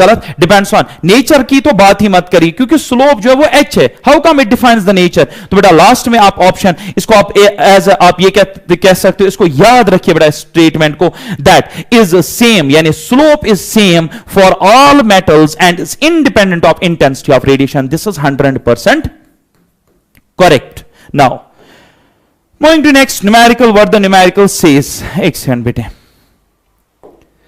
कहां गई हमारी न्यूमेरिकल? आइए देखिए बेटा क्या है numerical. Which of the following statements is correct? आपको बताना है इनमें से कौन सा स्टेटमेंट करेक्ट है। The stopping potential increases with increase in intensity of light. क्या स्टॉपिंग पोटेंशियल इंटेंसिटी पे डिपेंडेंट है? बिल्कुल गलत। The photoelectric current increases with increase in intensity. Yes, I directly proportional to I. ऐसे याद रखिए, I directly proportional to I. This correct. The photo, but हाँ ये मिल गया करेक्ट, तो आप देखना ही बंद कर दोगे? नहीं बेटे, 4 ऑप्शन है, 4 के 4 आपको बेटे इसमें देखने पड़ेंगे, कोई और कुछ तो नहीं है। अभी आगे एक ऑब्जेक्टिव आएगा तो वहां पे बेटा बहुत परेशानी होती है स्टूडेंट्स को। The photoelectric current is proportional to applied voltage. क्या फोटो इलेक्ट्रिक करंट यानी आई वोल्टेज डिपेंडेंट है? नहीं बेटा, ये वोल्टेज डिपेंडेंट नहीं है। क्यों नहीं है, मैं आपको समझाता हूं। मान लीजिए इंटेंसिटी आई 10 फोटॉन्स की, 10 फोटॉन्स है per unit area per unit time. तो बेटा 10 फोटो इलेक्ट्रॉन्स निकले, फॉर एग्जांपल 10, एफिशिएंसी 100%, 10 निकले। अब बाहर से पोटेंशियल बढ़ाएंगे तो इनिशियली हां ये तेज चलेंगे, थोड़ी सी आपको लगेगी हल्की सी, वो आपने ग्राफ देखा होगा, हल्की सी करंट बढ़ेगी। लेकिन जब 10 के 10 इलेक्ट्रॉन्स मूव कर गए, अब आप कितना भी पोटेंशियल चढ़ा दीजिए, इंक्रीज करिए बेटा, क्या आपको लगता है कि photo electric current will increase? No बेटे, क्योंकि current depends on the number of charge carriers, those are electrons. आप बाहर से पोटेंशियल बढ़ाइएगा, क्या इलेक्ट्रॉन ज्यादा निकलेंगे? नहीं बेटा, that's why this is incorrect. Now last one option, the current in a photo cell increases with increasing the frequency. नहीं बेटे, करंट डिपेंड करता है इंटेंसिटी पे, फ्रीक्वेंसी पे नहीं। It says increasing the frequency, this is wrong. ठीक है बेटे, option number second 100% correct. Now moving to this numerical. What the numerical says, the frequency and intensity of a beam of light falling on the surface of photoelectric material are increased by a factor 2. तो इसने क्या किया बेटे, इसने intensity, जो new intensity है that is double 2i, इसकी जो फाइनल फ्रीक्वेंसी है वो भी डबल कर दी 2f। ठीक है, अभी क्या कह रहा है बेटे, treating efficiency of photo electron generation as constant. तो आपको क्या याद रखना है, treating efficiency of photo electron generation. तो यहां पे किसको कांस्टेंट मान रहा है? एफिशिएंसी को ये कांस्टेंट कर रहा है। अब ये क्या बोल रहा है बेटे, this will increase the maximum energy of the photo electrons as well as the photo electric current by a factor 2। तो पहले ध्यान से सुनिए बेटा, फ्रीक्वेंसी डबल हुई, क्या एनर्जी डबल होती है? मोर देन डबल होती है बेटा, मोर देन डबल होती है। तो बेटा ये ऑप्शन गलत है। इसमें मेजर जो गलती है बेटा वो यहां पे फोटो इलेक्ट्रिक करंट कहां गया बेटे, द मैक्सिमम एनर्जी है ना, और लास्ट में लिखा है बाय फैक्टर 2, तो बेटा मोर देन 2 हो जाता है। दूसरा, increases the maximum kinetic energy of the photo electrons, कह रहा है इंक्रीज होती है maximum kinetic energy of photo electrons and would increase the photo electric current by factor 2। तो बेटा कह रहा है increase in kinetic energy of the photo and would increase the photo electric current by factor 2। तो यहां पे इसने नहीं लिखा है कि बोथ, देखिए यहां पे लिखा था एज वेल, यहां पे इसने एज वेल नहीं लिखा है, बस ये इतना कह रहा है काइनेटिक एनर्जी बढ़ रही है और increase the photo electric current bye 2, photo electric current double होगी। अब ध्यान से सुनिए बेटा, आप में से मैक्सिमम स्टूडेंट्स जो होंगे बेटा वो यहां पे ये फाइंड आउट करेंगे कि हां जब फ्रीक्वेंसी डबल होगी तो बेटा आपको लगेगा हां मोर देन डबल जो है वो एनर्जी बढ़ेगी, ये है। और क्योंकि यहां पे इंटेंसिटी भी डबल हो रही है तो आपका इमीडिएट होगा that photo electric current will get double. तो बेटा ये एक इतना इंपॉर्टेंट क्वेश्चन है बेटे, एक इतना जबरदस्त क्वेश्चन है बेटे कि सोच भी नहीं सकता इंसान कि क्या ऐसा भी होता है। सो ये एक टिपिकल बेटा क्वेश्चन है, इस पे नजर रखिए। इंटेंसिटी आपको पता होगी, इंटेंसिटी क्या होता है, मैंने पढ़ाया हुआ है, इंटेंसिटी पावर पर यूनिट एरिया है ना। सो बेटा यहां पे पावर पर यूनिट एरिया लिख दीजिए, पावर हुआ टोटल एनर्जी, तो आपको पता है इट्स एन ई बाई यहां पे total energy per unit time per unit area. मैं इंटेंसिटी की बात कर रहा हूं, ट्राई टू अंडरस्टैंड। ई जो होता है वो एच न्यू होता है, तो मैं लिख सकता हूं n H nu upon t a, ऐसे लिख सकते हैं। क्या मैं इसको ऐसे लिख सकता हूं बेटे, क्या मैं इसको ऐसे लिखता हूं, I is n h divided by t a, मैं इसको एक फैक्टर मानता हूं, यानी नंबर ऑफ फोटॉन्स जो हिट कर रहे हैं per unit time per unit area. मैंने एच को थोड़ा सेपरेट किया बिकॉज इट्स अ कांस्टेंट, और यहां से मैं लिखूंगा बेटा फ्रीक्वेंसी। अब आप कर क्या रहे हैं बेटा, अब आप ये करें कि इंटेंसिटी भी डबल करें और फ्रीक्वेंसी भी डबल करें। You are increasing, you are doubling the intensity and you are also doubling the frequency. This is special question बेटा, इसका आंसर देखिए। तो मैं कहूंगा पहले, यानी जब आपकी फ्रीक्वेंसी एफ है, जब आपकी इंटेंसिटी आई है, this is the equation valid, frequency new intensity I. अब क्या हो रहा है बेटा, अब आपकी इंटेंसिटी हो रही है 2i, try to understand, 2i is equal equation बनाइए n divided by t a. तो मैं इसका एक काम करता हूं, ये तो बिल्कुल भी नहीं पता कि अब कितने फोटॉन्स हिट कर रहे हैं। सो लेट अस सपोज इस फैक्टर को n डिवाइड बाई टी ए कि अब कितने फोटॉन्स हिट कर रहे हैं, लेट सपोज डैश रख दिया। h तो बेटे कांस्टेंट है, but this time the frequency has also been doubled, it is 2f। तो बेटे 2 और 2 कैंसिल हो जाएगा। जरा ये इक्वेशन देखिए, I is equal to n d a dash, यहां पे h और f। अब देखिए बेटा जरा I बाई न्यू, और यहां पे भी I बाई न्यू आएगा बेटे, क्योंकि ये F है ना, मैंने F लिख दिया, यहां पे न्यू लिख दिया, don't get confused, don't get confused बेटे, मैंने यहां पे F लिख दिया, वहां पे न्यू लिख दिया, बात तो एक ही है ना।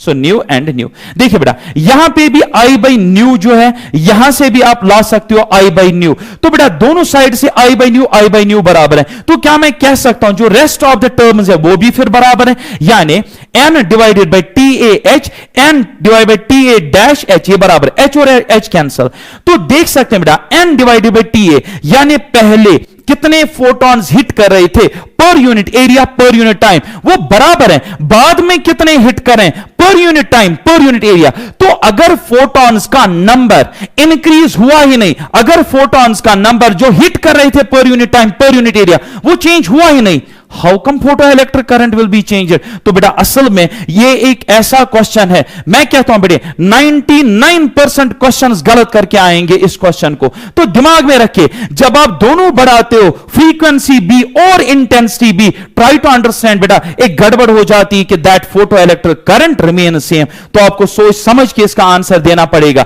जरा बताइए बेटा increases the maximum kinetic energy would increase the photo electric current, गलत है बेटे, increases the maximum kinetic energy of photoelectrons by a factor of greater than 2.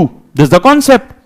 You are changing the frequency, the energy will get if you are increasing the frequency by a factor 2, so beta hoga क्या kinetic energy will get increased by more than 2। अब देखिए increase the maximum kinetic energy by a factor more than 2 लिख रहा है, अच्छा ऊपर से क्या लिख रहा है, and will have no effect on the, जरा इसको पढ़िए बेटा, will have no effect on the photo electric current, बिल्कुल ये इसका आंसर है और ये गलत है, not producing effect and both, बेटा ये गलत है, बात समझ रहे। ये एक ऐसा क्वेश्चन है बेटे, आप खुद सोचिए अगर मैं इसका आपको मेथड नहीं बताता, ये एनालिटिकल सॉल्यूशन नहीं दिखाता कि पहले इंटेंसिटी आई ले लीजिए बाद में ले लीजिए आई डैश, अब जो आई डैश है आपने 2i कर दिया, पहले फ्रीक्वेंसी है न्यू बाद में हो गई 2 न्यू, अब देखिए 2 और 2 दोनों साइड से कट रहा है और number of photons hitting per unit time per unit area आप बराबर कह रहे हैं, तो जब नंबर ऑफ फोटॉन्स चेंज हुआ ही नहीं बेटा, how come the photo electric current will change.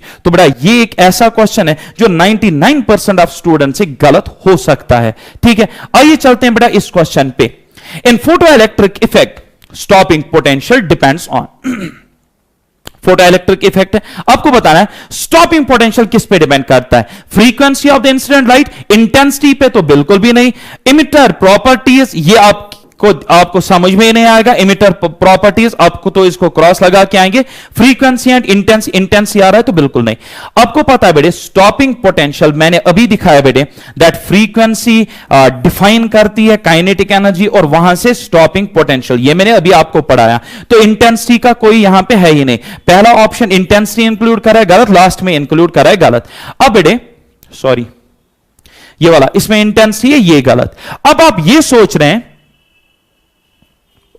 ये इंटेंसिटी नहीं है, सॉरी बेटे इंसिडेंट, ठीक है, जिसमें इंटेंसिटी वो तो हट गए। अब ध्यान से देखिए बेटा frequency of the incident light, तो आप देखेंगे एफ सर ने बोला है पोटेंशियल पे, तो ये सही है, बिल्कुल ये सही है, मैं मानता हूं। अब आप सोचेंगे इमिटर्स प्रॉपर्टी, ये तो है ये नहीं, ये तो है पता नहीं कहां से आ गया, ठीक है बेटे ध्यान से सुनिएगा, ये भी इसका करेक्ट ऑप्शन है, this is also it's correct option, but among the two this is more you can say, आप कैसे अप्रोप्रिएट बेटा, that is frequency of the light, emitters property पे ये कैसे डिपेंड करता है, तो सोचिए बेटा लेट अस सपोज तीसरा ऑप्शन ऊपर इंटेंसिटी और कुछ और लिख देता, वो भी गलत होता, तो आपका ये ऑप्शन लेट सपोज था नहीं, इंटेंसिटी बीच में इमिटर्स प्रॉपर्टी, तब आप इसका आंसर देना था बेटे emitters property. Now the question is how, try to understand बेटे, देखिए बेटा देखिए इमिटर्स प्रॉपर्टी, आपको पता है काइनेटिक एनर्जी मैक्सिमम बराबर होता है बेटे H nu minus work function, आपको ये पता है, ठीक है। अब बेटा मुझे एक चीज बताइए, जो काइनेटिक एनर्जी है आप कह रहे हो वो फ्रीक्वेंसी डिपेंडेंट है, बिल्कुल, जरा ये देखिए बेटा बात समझ रहे हैं, what is this W, this W is the work function, और ये वर्क फंक्शन किस पे डिपेंड करेगा, it depends on the matter, तो आप ये कह सकते हो kinetic energy maximum also depends on the nature of the emitter, क्योंकि अगर आप बेटा इमिटर बदलते हो, चलिए आपने फ्रीक्वेंसी सेम रख दी बट इमिटर बदल देते हो यानी मेटल चेंज करते हो, क्या आपको लगता है काइनेटिक एनर्जी सेम आएगी? नहीं आएगी बेटा। सो हम ये कहते हैं that kinetic energy not only depends on the frequency, it also depends on the work function. तो बेटा आप देखिए यहां पे कितने ऑप्शन सही थे, 2 ऑप्शन सही थे, क्योंकि ऑर्डर में फ्रीक्वेंसी ऑफ इंसिडेंट लाइट ये पहला था, आपने इसीलिए इसको टिक कर दिया। अदरवाइज इमिटर्स प्रॉपर्टी बेटा अपना एक वैल्यू रखता है, आप समझ रहे हैं? तो बेटा इसके 2 ऑप्शन सही है, 2 है। तो याद रखिएगा इमिटर प्रॉपर्टीज पे भी आपका जो फोटो इलेक्ट्रिक ये जो स्टॉपिंग पोटेंशियल है या काइनेटिक एनर्जी है बेटा ये डिपेंड करते हैं। सर आपने दिखाया यहां पे kinetic energy, very good, EV naught is equal to H nu minus डब्ल्यू। खुश हो गए बेटे? ठीक आ गया ना V नॉट? क्लियर है? ठीक है। और हां एक और चीज, अगर हम ग्राफ बनाए between V not and new, जरा देखिए बेटा V नॉट एडिशनल पॉइंट बोल रहा हूं, nu divided by V not minus W not divided by क्या आएगा बेटे? E आएगा यहां पे। ठीक है, सॉरी यहां पे मैंने V नॉट ला दिया, ये है बेटा E। ठीक है, ये आ गया। तो आपको पता अगर V नॉट और न्यू के बीच में आएगा तो बेटा स्लोप आएगा H बाई E। तो याद रखेंगे बेटा अगर पहला क्वेश्चन जो हमने किया, पहला या दूसरा, तो हमने कहा उसमें काइनेटिक एनर्जी वर्सेस फ्रीक्वेंसी का ग्राफ का जो स्लोप है that does not depend on the nature of metal. Similarly remember that slope of the graph between stopping potential and the frequency is equal to H by E, and it is also independent of the nature of the metal. So remember, दो slopes ऐसे हैं जो बड़ा independent है of the nature of the metal। एक है बड़ा kinetic energy का, एक है बड़ा stopping potential का। दिमाग में रखिए इस बात को। चलिए बेटा अब हम चलते हैं without wasting your time, चलते हैं next numerical पे। See the numerical says a point source caused photoelectric effect from a small metal plate. Which of the following curves may represent the saturation photoelectric current as a function of the distance between the source and the metal? Very good। आपके पास एक point source है, point source है, तो कह रहा है बेटे कैसे वेरी करेगी photo electric current with respect to the distance. Distance मतलब आपके पास पॉइंट सोर्स है, उसको नजदीक या दूर लेना बेटे। तो फोटो इलेक्ट्रिक करंट कैसे वेरी करेगी, मैं समझाता हूं बेटे, ध्यान से सुनिएगा। मैं थोड़ा सा इसको जल्दी से पढ़ता हूं। Point source caused photoelectric effect from a small metal.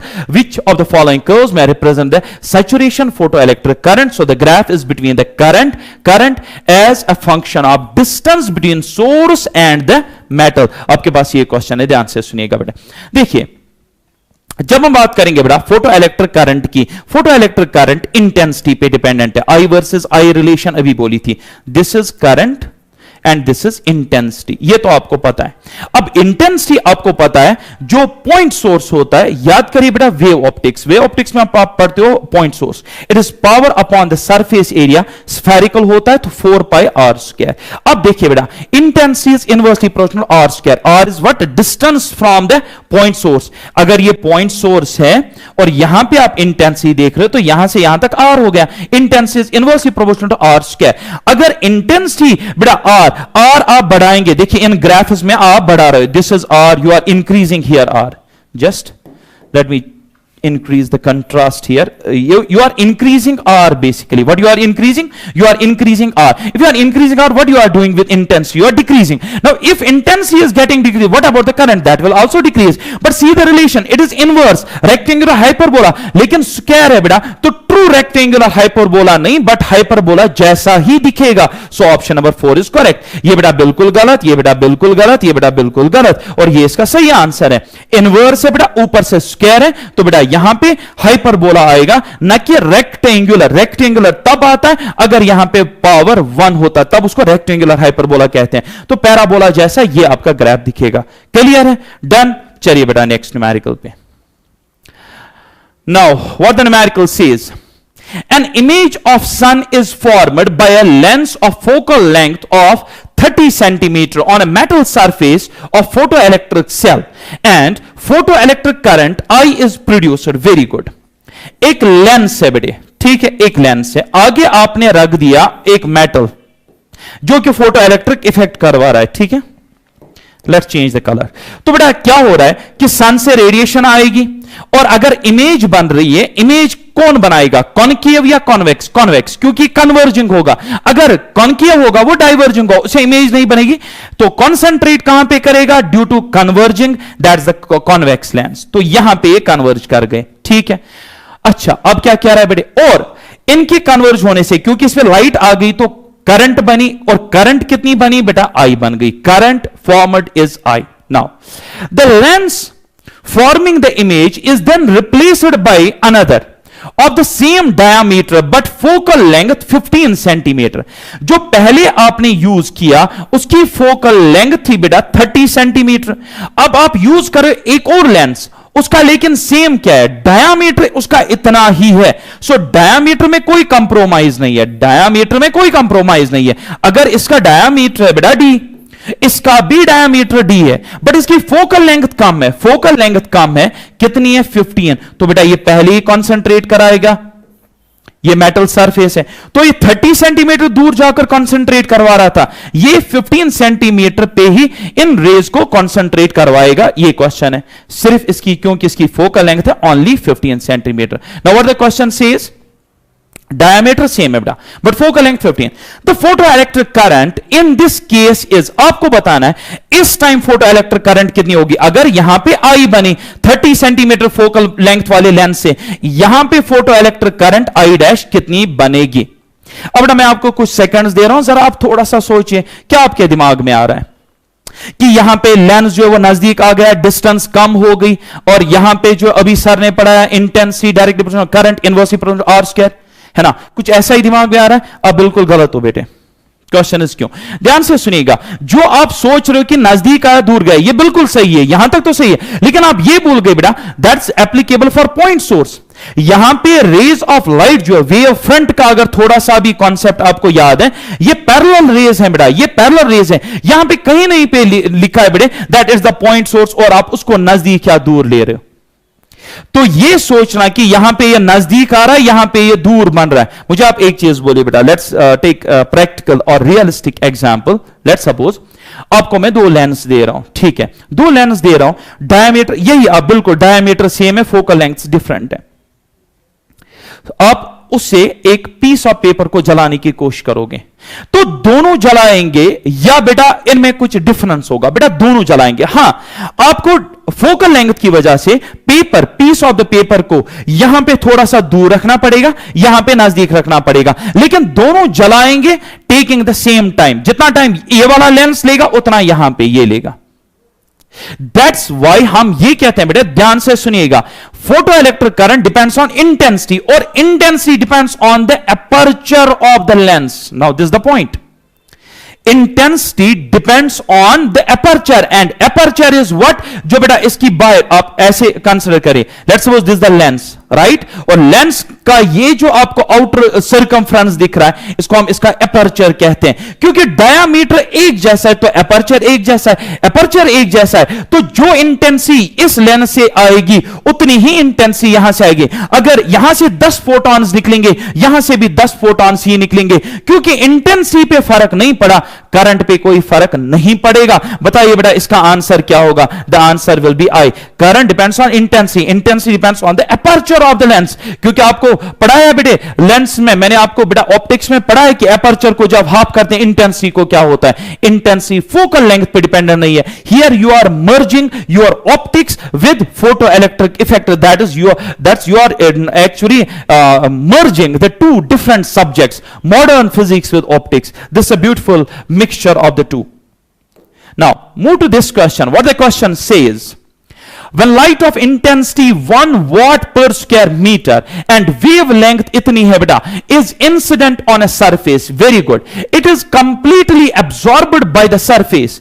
अब कह रहा है बेटे एक लाइट आ रही है, उसकी बेटा ये है पावर उसकी, ठीक है, ये पावर है नहीं, ये उसकी इंटेंसिटी है, बिकॉज इट्स वाट पर स्क्वायर मीटर, ये उसकी इंटेंसिटी है, वेवलेंथ उसकी देकर है, वो कंप्लीटली अब्सॉर्ब हो रही है। चलिए आगे क्या कह रहा है, इफ 100 photons emit 1 electron, तो दिस इज द एफिशिएंसी। सी असल में आइंस्टाइन ने कहा था, ध्यान से सुनिएगा क्योंकि कुछ स्टूडेंट्स ऐसा समझ सकते हैं कि सर ने कहा था दैट, मैंने नहीं कहा था असल में बेटे, आइंस्टाइन ने कहा था that it's a photoelectric effect is a one photon one electron phenomenon, यानी एक फोटोन एक इलेक्ट्रॉन को निकालेगा. Now here the question is, it says 100 photons emit one electron. What does it mean 100 photons emit one electron? Sir ये तो गलत हुआ. फिर आंसर नहीं बेटा, ये कुछ और है वो कुछ और है. ध्यान से सुनिएगा. वहां पे कहने का मतलब, अगर एक फोटोन की एनर्जी है ग्रेटर देन द थ्रेशोल्ड, तो बेटा एक इलेक्ट्रॉन एक फोटोन जब इलेक्ट्रॉन एब्सॉर्ब करेगा तो वहां से एक इलेक्ट्रॉन निकलेगा. That's the case. Here the case is कि 100 photons are emitting one electron. It means that कि 99 photons के पास उतनी एनर्जी असल में नहीं है कि वो एब्स्ट्रैक्ट कर सके एक इलेक्ट्रॉन को फ्रॉम द मेटल सरफेस. ये एफिशिएंसी है बेटा, ये वो नहीं है. You got it. तो बेटा अब चलिए आगे. If 100 photons emit one electron and area of the surface देकर बेटे इतना है, then the photoelectric current will be, आपको बताना है फोटोइलेक्ट्रिक करंट कितनी बनेगी. इस डेटा से आपको फोटो इलेक्ट्रिक करंट निकालनी है. मैं आपको बेटा 3 ब्यूटीफुल से शॉर्टकट या स्टेप्स दिखाऊंगा, step wise how to finish this numerical. अब बेटा एक काम करिए, आप लिखिए पहले इंटेंसिटी से निकालिए number of photons hitting per unit area per unit time. आप ये निकालिए, या number of photons per unit time आप निकालिए, नंबर ऑफ फोटॉन्स. क्योंकि इसमें देख रहे हैं 100 फोटॉन्स जो है एक इलेक्ट्रॉन निकालते हैं. पहले ये तो पता हो कि कितने फोटॉन्स गिरे, बाद में हम इसका देखेंगे कि नहीं. अब अगर आपके पास अगर होंगे लेट्स सपोज 1000 फोटॉन्स इंसिडेंट है, बाद में देखेंगे कि अकॉर्डिंगली 100 अगर एक निकालें तो 1000 कितने निकालेंगे. That's simple. सो पहले ये तो निकालो कि फोटॉन्स कितने आ रहे हैं. So first thing is to calculate, you have to calculate here. मैं आपके लिए यहां पे दिखाऊंगा. अल्लाह जल्ल शानो. You have to calculate the number of photons which are incident per unit time. आप ये निकालिए. वहां से आप निकालिए नंबर ऑफ इलेक्ट्रॉन्स इनकी वजह से जो कि इमिट होंगे पर यूनिट टाइम. उसको current I is equal to NE/T में डाल दीजिए. This is how to. So 3 basic logical steps में इसको फिनिश करेंगे. नाउ इसको कैसे निकालें. इंटेंसिटी देकर है बेटे, तो इंटेंसिटी की इक्वेशन बताइए. इंटेंसिटी किसके बराबर होती है. It is power upon time, area, power upon area. So it is NE. Power हो गया टोटल एनर्जी है ना, पर यूनिट टाइम हो गया बेटा पावर, और पर यूनिट एरिया. अब देख सकते हो ये इंटेंस होगी, total energy per unit time per unit area हो गया बेटे ये. अब मुझे क्या चाहिए, number of photons per unit time, number of photons per unit time hitting. तो E डिवाइड A मल्टीप्लाई. तो आप यहां पे ये करिएगा, यहां पे आप निकालेंगे N/T. ये क्या है बेटे, मैं लिख दूं नंबर ऑफ फोटॉन्स जो कि इंसिडेंट हो रहे हैं. सो किसके बराबर आएंगे, I into A upon E. अच्छा, E के लिए क्या देकर है यहां पे, वेवलेंथ या कुछ और. हां बिल्कुल बेटे वेवलेंथ देकर है. तो बेटा यहां पे E is got H new. आपको थोड़ी सी मेहनत करनी पड़ेगी. E के बदले H न्यू, न्यू के बदले सल्लल्लाहु अलैहि वसल्लम. E is equal H new, nu is equal C by lambda. तो यहां पे C और लैम्डा ऊपर आ जाएगा बेटे ऐसे. जब आप ये सॉल्व करेंगे, देखिए इसमें फिर से वही चलेगा HC. अभी बताया था 2 इंटू 10⁻25 डालना भूलिएगा नहीं. I 1 है बेटे. एरिया आपको पता है, एरिया है बेटा यूनिट एरिया, लेकिन हां गड़बड़ है. इट इज 1 सेंटीमीटर स्क्वायर 10⁻⁻4 सल्लल्लाहु अलैहि वसल्लम. सेंटीमीटर 10⁻2, सेंटीमीटर स्क्वायर 10⁻4 का यहां पे आ जाएगा 10⁻4. लैम्डा वेवलेंथ किस में देकर है, मीटर में. सीधे डालिए 5 इंटू 10⁻7. SC 2 into 10⁻25. तो आपको इसको सॉल्व करना है. The moment you solve this, ये जब आपको मिलेगा फिर आप निकालेंगे नंबर ऑफ इलेक्ट्रॉन्स. ये N/T. अब नंबर ऑफ फोटॉन्स नहीं है बेटा, ये आप नंबर ऑफ इलेक्ट्रॉन्स जो कि क्या होंगे, इजेक्ट होंगे पर यूनिट टाइम. कैसे निकालोगे, जितने असल में फोटॉन्स आएंगे असल में उतने इलेक्ट्रॉन्स निकलने चाहिए थे. बट इट सेज नहीं कि 100 फोटॉन्स निकाल रहे हैं एक इलेक्ट्रॉन को. एफिशिएंसी हुई ना 1/100. Only 1 electron is getting ejected over 100 photons. What is the efficiency, 1/100. उससे इसको मल्टीप्लाई करेंगे. सो 1/100 से आप मल्टीप्लाई करेंगे N/T को, N/T. And what is the N/T, number of photons. Number of photons असल में ये इसके बराबर होना चाहिए था. 1/100 का कॉन्सेप्ट नहीं था, असल में होना नहीं चाहिए था. बट यहां पे देख रहे कि नहीं 100 फोटॉन्स एक इलेक्ट्रॉन को निकालना, तो एफिशिएंसी को इंक्लूड करना पड़ेगा. एक बार आपने नंबर ऑफ इलेक्ट्रॉन्स पर यूनिट टाइम निकाल दिए. अब बेटा आपको करंट चाहिए. Very good. करंट किसके बराबर होता है बेटे, NE/T. NE/T. तो यहां पे मैं एक काम कर देता हूं, आदत हो गई यहां में capital N. It's NE/T।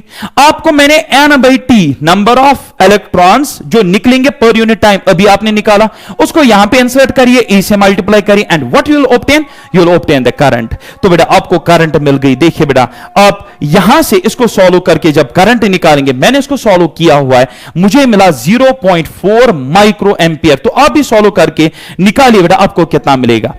Is this clear? इस तरीके से इस न्यूमेरिकल को फिनिश करना है। देखिए फिर से बताऊं, पहले हम निकालेंगे बेटा नंबर ऑफ फोटॉन्स, कितने इंसिडेंट है पर यूनिट टाइम, एक बार वो निकला, फिर निकालेंगे accordingly by using the efficiency 1/100 number of electrons जो निकलेंगे पर यूनिट टाइम, उसको इंसर्ट करेंगे करंट की इक्वेशन में। सो 3 बेसिक फंडामेंटल स्टेप्स में how to determine the current, that's it. ठीक है, बहुत आसान है बेटे। चलिए अब चलते हैं नेक्स्ट क्वेश्चन पे। What the next question is all about?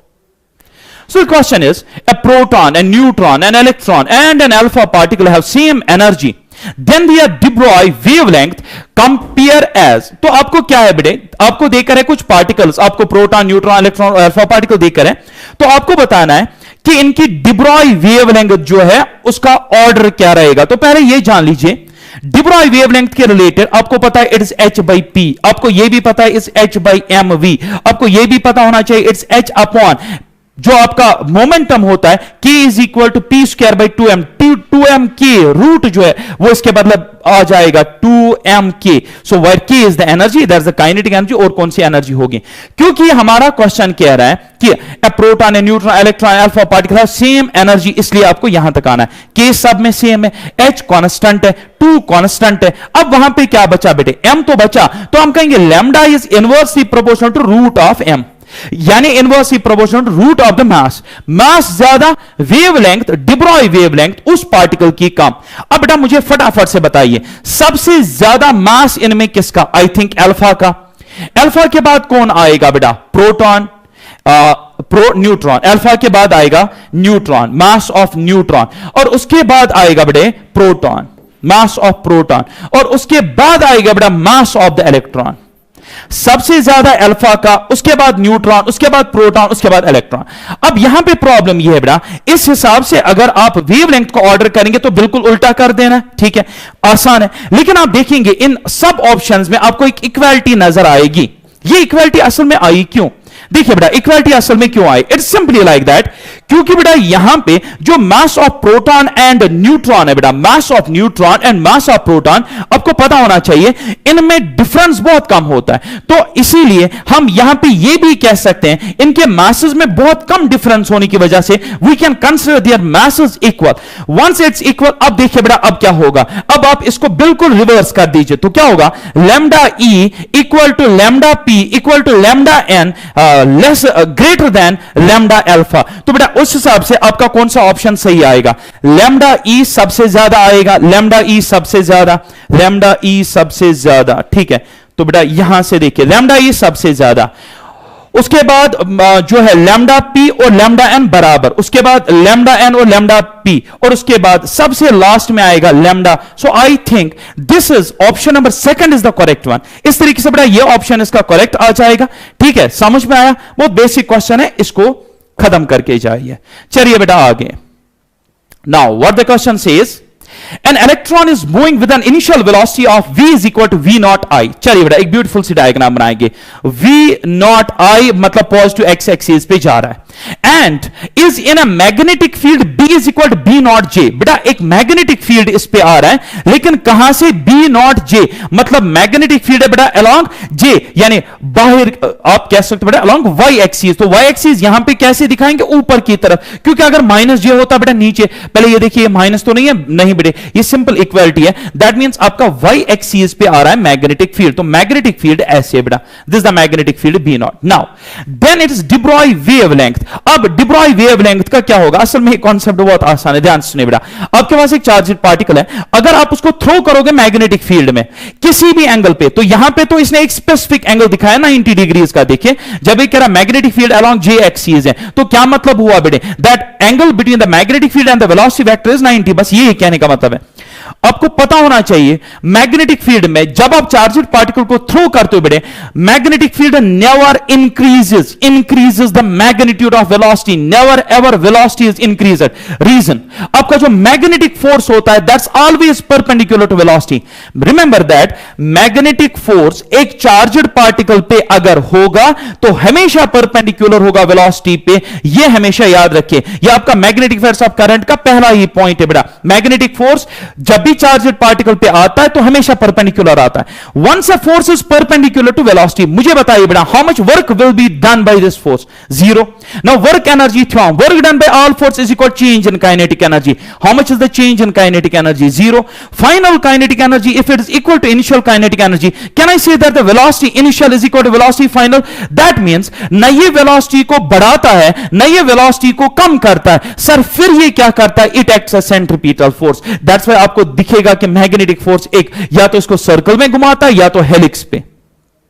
कहने का मतलब यह है मैग्नेटिक फोर्स कभी भी वेलोसिटी के मैग्नीट्यूड को दिमाग में डालिए बेटा, कभी भी वेलोसिटी के मैग्नीट्यूड न बढ़ाता है न घटाता है। Sir then what actually it does, it acts as a centripetal force, it makes the particle, it changes its path, यानी इसका बेटा पाथ जो है या तो वो सर्कल बना देता है या तो हेलिक्स बना देता है। तो बताइए बेटा ये कह रहा है then the de Broglie wavelength, अब बता रहा है de Broglie wavelength को क्या होगा, जरा मुझे बताइए बेटा। de Broglie wavelength किसके बराबर होता है बेटे? h by mv।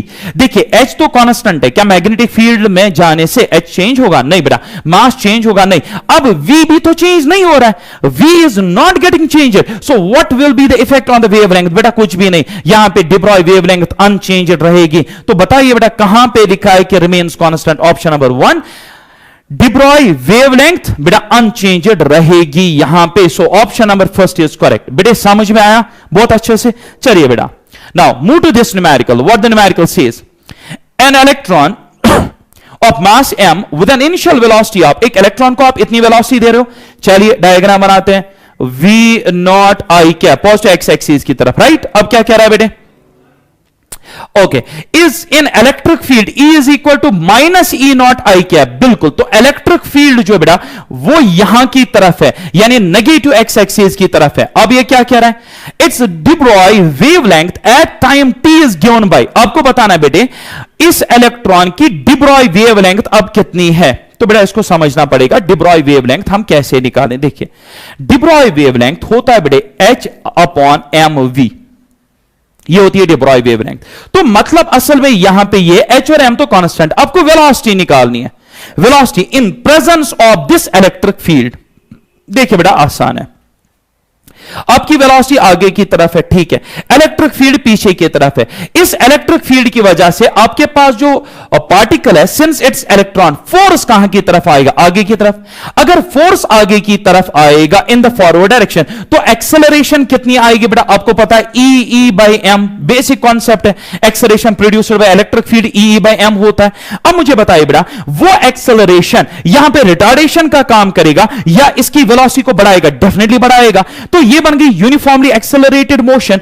तो आप लिख सकते हो velocity at any time v is equal to u, initial velocity है बेटा v naught, v is equal to u plus at, और एक्सेलरेशन है बेटा e बाई m, a आ गया into t। so this is going to be the velocity of this electron at any time t, this is the expression।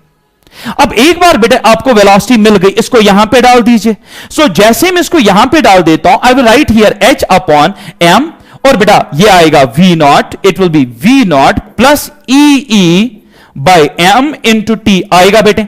अब आप options देखिए, इसमें lambda naught की टर्म्स में, कैसे लैम्डा नॉट में? देखिए v नॉट आपको यहां पे दिख रहा है which is the initial velocity, इसको बाहर निकालिए। mv नॉट जो है बेटा h divide by mv not को ही लैम्डा नॉट कहेंगे। तो कैसे आप इसको फिनिश करेंगे बेटा? मुझे इसको रब करना पड़ेगा, सॉरी, ठीक है। होप आपको यहां तक तो समझ में आया होगा। Just creating additional space here now. तो आप ऐसा करेंगे h m v नॉट, इसी को लैम्डा नॉट बोलेंगे।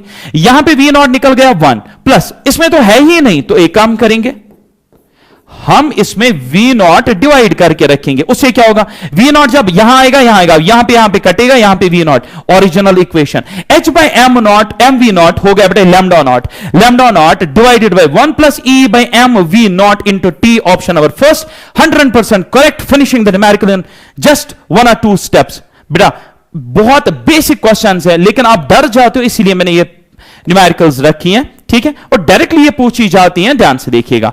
इसी पैटर्न पे ये क्वेश्चन है। अब इसमें थोड़ा सा आपको देखना पड़ेगा, एन इलेक्ट्रॉन, तो बात हम इलेक्ट्रॉन की बात करें, ठीक है, with an initial velocity V naught I cap, तो एक इलेक्ट्रॉन है बेटा जिसकी वेलोसिटी है वी नॉट आई कैप, तो हो गया right side on the positive x axis, is in an electric field, ये इलेक्ट्रिक फील्ड कहां से, माइनस ई नॉट जे कैप। अब माइनस ई नॉट जे कैप क्या हुआ, इसको समझिए। अगर ई नॉट जे कैप होता तो ऊपर, माइनस ई नॉट जे कैप मतलब नीचे, ये है बेटा माइनस ई नॉट जे कैप, इसको हम बोलेंगे। आपको बात आ रही है समझ? अब बेटा इस पे इलेक्ट्रिक फील्ड आ रहा है, if lambda nought is equal to h divided by m we nought, पता है हमें it's de Broglie wavelength at time t, आपको टाइम टी पे डिब्रॉय वेवलेंथ निकालनी है। डिब्रॉय वेवलेंथ के लिए क्या क्राइटेरिया है बेटा, lambda is equal to H by M V, तो अगर आपने वेलोसिटी निकाली at time T, don't say it is M V T, it is V at any time T, अगर आप ये निकाल पाए किस्सा खत्म। अब देखिए बेटा पार्टिकल जा रहा है आगे की तरफ, इलेक्ट्रिक फील्ड है डाउनवर्ड्स, इलेक्ट्रिक फील्ड आगे की तरफ है, चार्जड पार्टिकल है इलेक्ट्रॉन, चार्जड पार्टिकल इलेक्ट्रॉन, बताए इलेक्ट्रॉन पे फोर्स कहां पे आएगा, उल्टा रिवर्स, बिल्कुल यहां की तरफ इस पे फोर्स आएगा, बिल्कुल opposite to the electric field. जब यहां की तरफ फोर्स आएगा तो ये इलेक्ट्रॉन की जो ट्रेजेक्ट्री अब होगी दैट विल बी पैराबोलिक। बेटा बिल्कुल बन गया, जैसे आप प्रोजेक्टाइल को थ्रो नहीं करते थे from tower of a large building, तो बेटा क्या होता था, that traverses a parabolic path, it's similar to that, ये वैसा ही एक पाथ लेगा, दैट्स पैराबोलिक।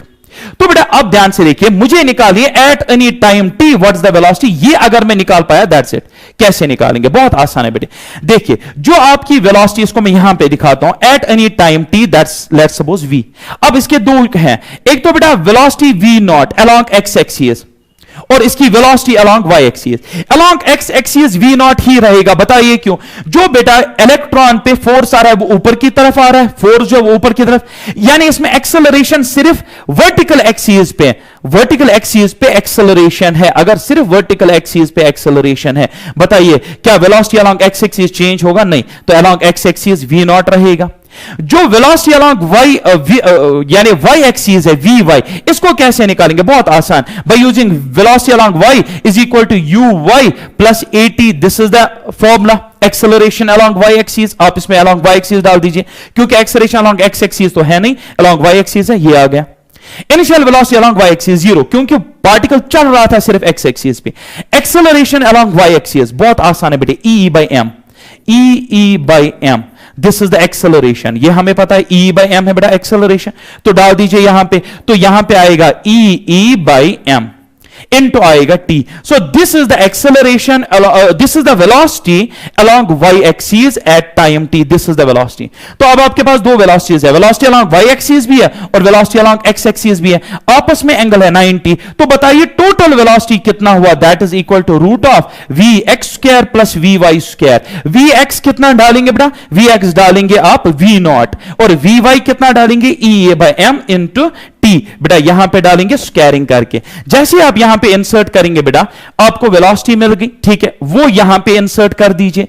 अब वहां पे v नॉट फिर कॉमन निकाल दीजिएगा, एक बार आपने v नॉट कॉमन निकाल दिया, h by M we naught lambda naught, फिर आप यहां पे ऑप्शंस देखिए, तो आपका जो आंसर है बेटा आई थिंक ऑप्शन नंबर 3 जो है वो सही देगा, lambda naught divided by root of 1 divided by, देखिए कॉमन सेंस है, रूट तो आ रहा है, तो विदाउट जो रूट के ऑप्शन है वो गलत है, ये पहली बेसिक सी कंडीशन है बेटा। उसके बाद ये मल्टीप्लाई में दिखा रहा है, मल्टीप्लाई में नहीं आएगा, ये डिवीजन में आएगा, तो ये भी गलत, ये तो हो ही नहीं सकता, option number 3 is correct.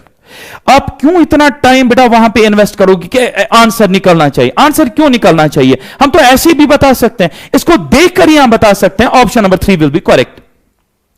Multiplication है ही नहीं, डिवीजन है, यहां पे ये दिखा रहा है रूट ही नहीं है, जबकि इसमें रूट इन्वॉल्व हो रहा है, ये दिखा रहा है लैम्डा नॉट, बिल्कुल गलत, आपका ऑप्शन नंबर 3 इज करेक्ट। तो बेटा इस तरीके से इसका आप आंसर दे सकते हो, यू गॉट इट। अब बेटे अब आगे जो न्यूमेरिकल्स आने वाली है बेटा उनमें कुछ फॉर्मूलाज जब तक ना आपको पता हो, याद हो रादर, मैं फिर से स्ट्रेस दे रहा हूं, जब तक ना आपको ये चीजें याद हो आप वो न्यूमेरिकल्स नहीं कर सकते बेटा। एंट्रेंस होता है बेटे इंटेलिजेंट तरीके से आगे बढ़ना है, इसमें कभी याद भी रखना पड़ेगा, कभी लॉजिक भी। आप कहोगे सिर्फ लॉजिक, बेटा फेल हो जाओगे। आप कहोगे सिर्फ याद करोगे, तब भी फेल हो जाओगे। इंटरमीडिएट आपको रहना है, आपको जहां पे लॉजिक लगाना है वहां पे लॉजिक, और जहां पे याद वहां पे याद। तो बेटा याद रखिए, आपको पता है डिब्रॉय वेवलेंथ की इक्वेशन सबको पता है, but de Broglie wavelength for different particles बेटा डायरेक्टली याद रखिए वो ये है, खासकर जब बेटा न्यूमेरिकल आती है in terms of external potential, तब बेटा ये इंपॉर्टेंट हो जाते हैं। तो मेरा जो यहां पे सेट ऑफ फॉर्मूला है, these are de Broglie wavelengths for different charged and neutral particles as well, हर एक के लिए। देखिए de Broglie wavelength in case of electron 12.27 root v, what's v? Accelerating potential. For proton 0.2 root 2 divided by root v. For deuteron 0.2 root v. For alpha particle 0.2 root v. ठीक है। In case of the particle is neutral, in case the particle is neutral, Debroy wavelength तब भी आएगी, it is h divided by root of 3m kt. m is the mass, k is the Boltzmann's constant, t is the temperature. That's it. तो बेटा ये set of formulas मुझे याद है नहीं है, हार्डली मैटर्स। मुझे अगर याद, मैं अगर याद भी नहीं रखूंगा चलेगा बेटा, मुझे क्या है, मुझे देखना है, मैं देखूंगा, जरा बेटा आप चेक करिए ऐसी फॉर्मूला है तो है, बस आगे में। बट अगर आपको एंट्रेंस में याद नहीं है, आपके लिए बेटा बहुत प्रॉब्लम है, तो इसको आप समझिए, ठीक है, आगे जाकर हालात खराब ना हो, आसानी हो, तो आपको यह जरूरी है करना। चलिए बढ़ते हैं आगे इस क्वेश्चन की तरफ। The graph between energy of an electron and it is de Broglie wavelength. बेटा यहां पे क्या किया गया है कि यहां पे एनर्जी ऑफ द इलेक्ट्रॉन को प्लॉट किया गया है विद द वेवलेंथ, डिब्रॉय वेवलेंथ। तो बताना है हमें ग्राफ कौन सा सही है।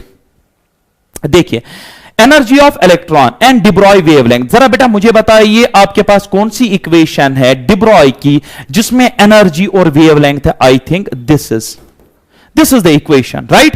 So this is the equation which relates the wavelength with the energy.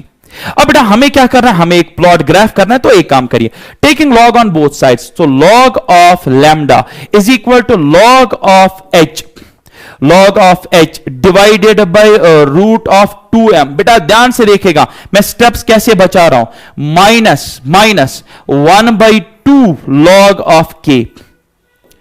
Of के। सॉरी बेटे अगर आपको ये नजर नहीं आ रहा है तो थोड़ा सा मैं यहां कर सकता हूं, देखते हैं होगा कि नहीं।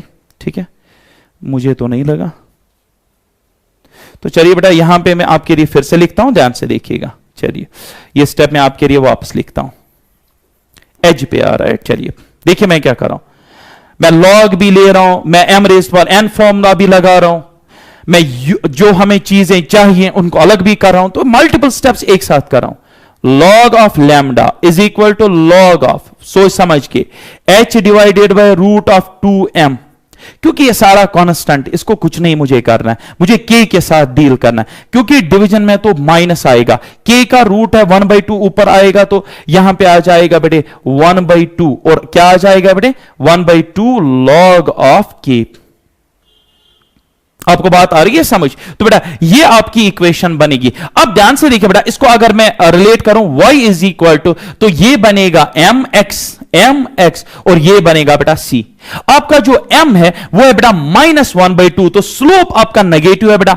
आपकी जो ग्राफ है वो स्ट्रेट है, straight but slope negative. Option number 3 is the correct one. देखिए ऑप्शन नंबर 3 इसका क्यों करेक्ट है, इसका स्लोप पॉजिटिव, इसका पॉजिटिव, इसका भी पॉजिटिव। स्लोप जब वहां पे आप चेक करेंगे that's negative, so this the only graph which shows that the slope is negative, so this the best option है ना, जो इसके लिए सही रहेगा। ठीक है, आपको ये स्टेप समझ में आया ना अच्छे से बेटे? तो चलिए आगे। Now, moving to this numerical, what the numerical says, if a proton and alpha particle are accelerated by same potential, the ratio of wavelengths associated with proton and alpha particle will be। अब इस numerical को करना start कर दीजिए। Let suppose आपको ये numerical वहां पे आती, और लेट सपोज आपको ये वाला टेबल याद नहीं है, प्रोटॉन एंड अल्फा। चलिए लेट्स सपोज आपको ये टेबल याद नहीं है, तो आपको बेटा उसमें ज्यादा टाइम इन्वेस्ट हो जाएगा। लैम्डा को कन्वर्ट करेंगे क्यों नहीं, आएगा क्यों नहीं आएगा, लेकिन जब तक आएगा तब तक पेपर लिया होगा उसने। तो ध्यान से देखिए बेटा, दो पार्टिकल्स की, प्रोटॉन और अल्फा पार्टिकल की बात हो रही है, प्रोटॉन और अल्फा पार्टिकल। अल्फा पार्टिकल ये रहा, प्रोटॉन ये रहा, तो इन दो का रेशियो निकालना है बेटे, 0.2√2 डिवाइड बाय रूट वी। तो बेटा मैं उस क्वेश्चन को यहीं पे खत्म कर देता हूं, lambda proton up to divided by lambda alpha करना है। प्रोटॉन है बेटे 0.2√2 divided by root V. Potential same है बेटा, तो पोटेंशियल कैंसिल हो जाएगा, इसको डिवाइड होगा सीधे 0.1 से, 0.1 0.2। सो बेटा यहां पे इसके पावर्स खत्म हो जाएंगे, तो ये 2√2 बनेगा। So answer is 2√2 is to 1, 2√2 is to 1। अब देखिए बेटा ऑप्शन 2√2 is to 1 है कोई? 2√2 is to 1 कोई ऑप्शन नहीं है सर, फिर हमने गलत निकाला, बिल्कुल गलत नहीं निकाला। आपका ऑप्शन है 2√2 is to 1। अगर मैं 2 अंदर लाऊं तो ये बनेगा 4, 4 2 8, √8 is to 1। पैनिक जल्दी मत करिए बेटा, आराम से देखिए, जो आपको मिला उसकी फॉर्म चेंज करके, and the option number 3 is correct. It is √8 is to 1 is the correct answer. ठीक है, देखिए कितना टाइम बचा, अगर आपको फॉर्मूला याद हुआ तो, अगर नहीं तो फिर करिए आराम से, कोई दिक्कत नहीं है। चलिए, an electron with initial kinetic energy of 100 electron volts is accelerated through a potential difference of 50 volts. Now the de Broglie wavelength of the electron becomes, अच्छा ध्यान से सुनिएगा बेटा, इलेक्ट्रॉन है इसकी इनिशियल काइनेटिक एनर्जी देकर है 100 इलेक्ट्रॉन वोल्ट्स, इसकी इनिशियल काइनेटिक एनर्जी है।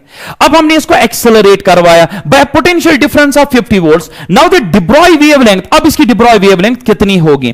तो बेटे ये तो इनिशियल काइनेटिक एनर्जी है, और जब आप बेटा इसको एक्सेलरेट करेंगे, जब आप इसको एक्सेलरेट करेंगे, क्या इसकी काइनेटिक एनर्जी इतनी ही रहेगी या वो चेंज होगी? Definitely that's going to change. Now आपके पास एक फॉर्मूला है, you have work done by all forces is change in kinetic energy. Beautiful, change in kinetic energy is equal to work done. Work done कौन कर रहा है बेटे? Potential. अब यहां पे पोटेंशियल कितना देकर है? 50 देकर है बेटे, तो यहां पे देखिए change in kinetic energy it's final, जो कि निकालना है, minus initial, initial is 100 electron volts is equal to work done, it is E into V, V is 50 volts, ये बेटा है 50 वोल्ट्स। तो आ गया ना बेटा के फाइनल, आ गया 100 प्लस 50, तो आ गया के फाइनल बेटे 150 इलेक्ट्रॉन वोल्ट्स आ गया बेटा आपकी फाइनल काइनेटिक एनर्जी। क्या हमें काइनेटिक एनर्जी फाइनल ही चाहिए थी? लेकिन हमें असल में चाहिए de Broglie वेवलेंथ। अब de Broglie वेवलेंथ कैसे निकालेंगे बेटा? काइनेटिक एनर्जी तो निकाल दी, लगा दीजिए lambda is equal to h upon root of 2m k। अब ना कुछ स्टूडेंट्स यहां पे जज्बाती होकर आगे चलते जाएंगे, इसको सॉल्व करेंगे, m का वैल्यू डालेंगे फिर h का। नहीं बेटे, यहां पे एक और शॉर्टकट, आपका जो k है, खास बात ये आपका k इस टाइम इलेक्ट्रॉन वोल्ट्स में, नजर रखिए बेटा, आपका k जो है वो इलेक्ट्रॉन वोल्ट्स में, तो इसको ऐसे कर दीजिए, lambda is equal to h divided by root of 2m, ये बेटा इलेक्ट्रॉन, और बचा कितना फिर 150 वोल्ट्स, वो तो डालना ही है आपको बेटा। इलेक्ट्रॉन वोल्ट 150 वोल्ट्स है, ये जो टर्म है h divided by root of 2me, try to understand, h divided by root of 2me बेटा यही होता है, यही है बेटा इलेक्ट्रॉन के केस में 12.27। जो आपको ये 12.27 दिख रहा है, ये इसी का वैल्यू है। किसका वैल्यू है बेटे? हां सॉरी, ये इसी का वैल्यू है, h डिवाइड बाय 2me, सो 12.27। तो बेटा यहां पे आप इसको ऐड कर दीजिए, lambda is equal 12.27 divided by root of 50। तो बेटा जैसे आप इसको सॉल्व करेंगे, किसको सॉल्व करेंगे बेटा? 12.27 डिवाइडेड बाय रूट 50, रूट 50 कितना आएगा? 736, 8 8 वो ज्यादा हो जाएगा, 7 के अराउंड आ जाएगा, 7 12.27 डिवाइड बाय 7, सो 1 पॉइंट समथिंग 1 के अराउंड आएगा बेटे। सो आई थिंक इसको आप सॉल्व करिए, I think answer number, option number first is correct, that's 1 angstrom के बराबर आ जाएगा। 50 का जो रूट आएगा वो 12 पॉइंट इसी के अराउंड आ रहा है बेटे, सो 12.27 1 आएगा, option number 1 is I think correct. तो बेटा इस तरीके से इसको फिनिश करना है, फिर भी इसको एक बार आप चेक करिएगा, 12.27 divide by root 50, I think what I believe that it's answer is 1। बस आप आप चेक करिएगा अपने कंफ्यूजन के लिए। देखिए बेटा, the ratio of de Broglie wavelengths of molecules of hydrogen and helium which are at temperature 27 degrees centigrade and 127 degrees centigrade respectively is। अब बेटा यहां पे बात जो है कुछ और ही है, de Broglie wavelength निकाल रहा है लेकिन मॉलिक्यूल की निकाल रहा है। बड़ा मॉलिक्यूल इज इट न्यूट्रल और is it charge? It's neutral. मैंने न्यूट्रल का भी आपको एक फॉर्मूला दिया है, lambda is equal to h divided by root of 3m/kT। बेटा अभी मैंने आपको यह पढ़ाया, बात समझ रहे हैं कि नहीं? अब किस किस की बात हो रही? de Broglie wavelength of molecules hydrogen and helium, lambda hydrogen divided by lambda helium. दो में सेम क्या है? h दोनों में सेम है, 3 दोनों के लिए सेम है, बोल्ट्जमैन कांस्टेंट दोनों के लिए सेम है। टेंपरेचर यहां पे दो के लिए डिफरेंट है, मास दो के लिए डिफरेंट है, बट इनवर्स है। तो बेटा यहां पे हम करेंगे is equal to common root लेंगे, लेकिन हाइड्रोजन का नीचे आएगा mass of hydrogen, molar mass of hydrogen. लेकिन हाइड्रोजन गैस है बेटा, it's molecule. Try to understand it's molecule, so it's H2। It is helium He ही होता है। अब जज्बाती होकर इसको He2 मत लिख दीजिएगा बेटा, इट इज He। तो बेटा हाइड्रोजन का यहां पे आ जाएगा 2 मोलर मास, और इसका टेंपरेचर कितना है बेटे? एंड विचार है 27 पे है हाइड्रोजन, 27 को 273 ऐड करिए, आई थिंक इट्स 300 आ जाएगा, 300 केल्विन। और बेटा 127 तो 400 हो गया, 400। और हीलियम का आएगा बेटा 4, आएगा कि नहीं? तो ये आएगा, इसका ऊपर से इसका रूट है। तो सॉल्व करके देखिए क्या मिलेगा। एक सेकंड मैं थोड़ा सा इसको सॉल्व करता हूं। तो ये आ जाएगा 2 2 4, ये बनेगा 800 divided by 300, 0 0 cancel, 8/3 root of 8/3 आ रहा है मुझे, I think so.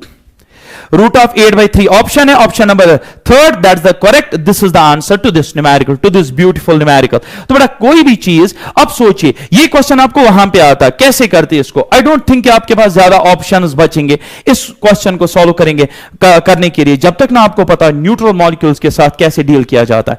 Now see, if lambda 1 and lambda 2 denote the wavelengths of de Broglie waves for electrons in the first and the second Bohr orbit in hydrogen atom, then lambda 1 and lambda 2, इसको मेरी तरफ से important लिख दीजिएगा, ध्यान से सुनिए।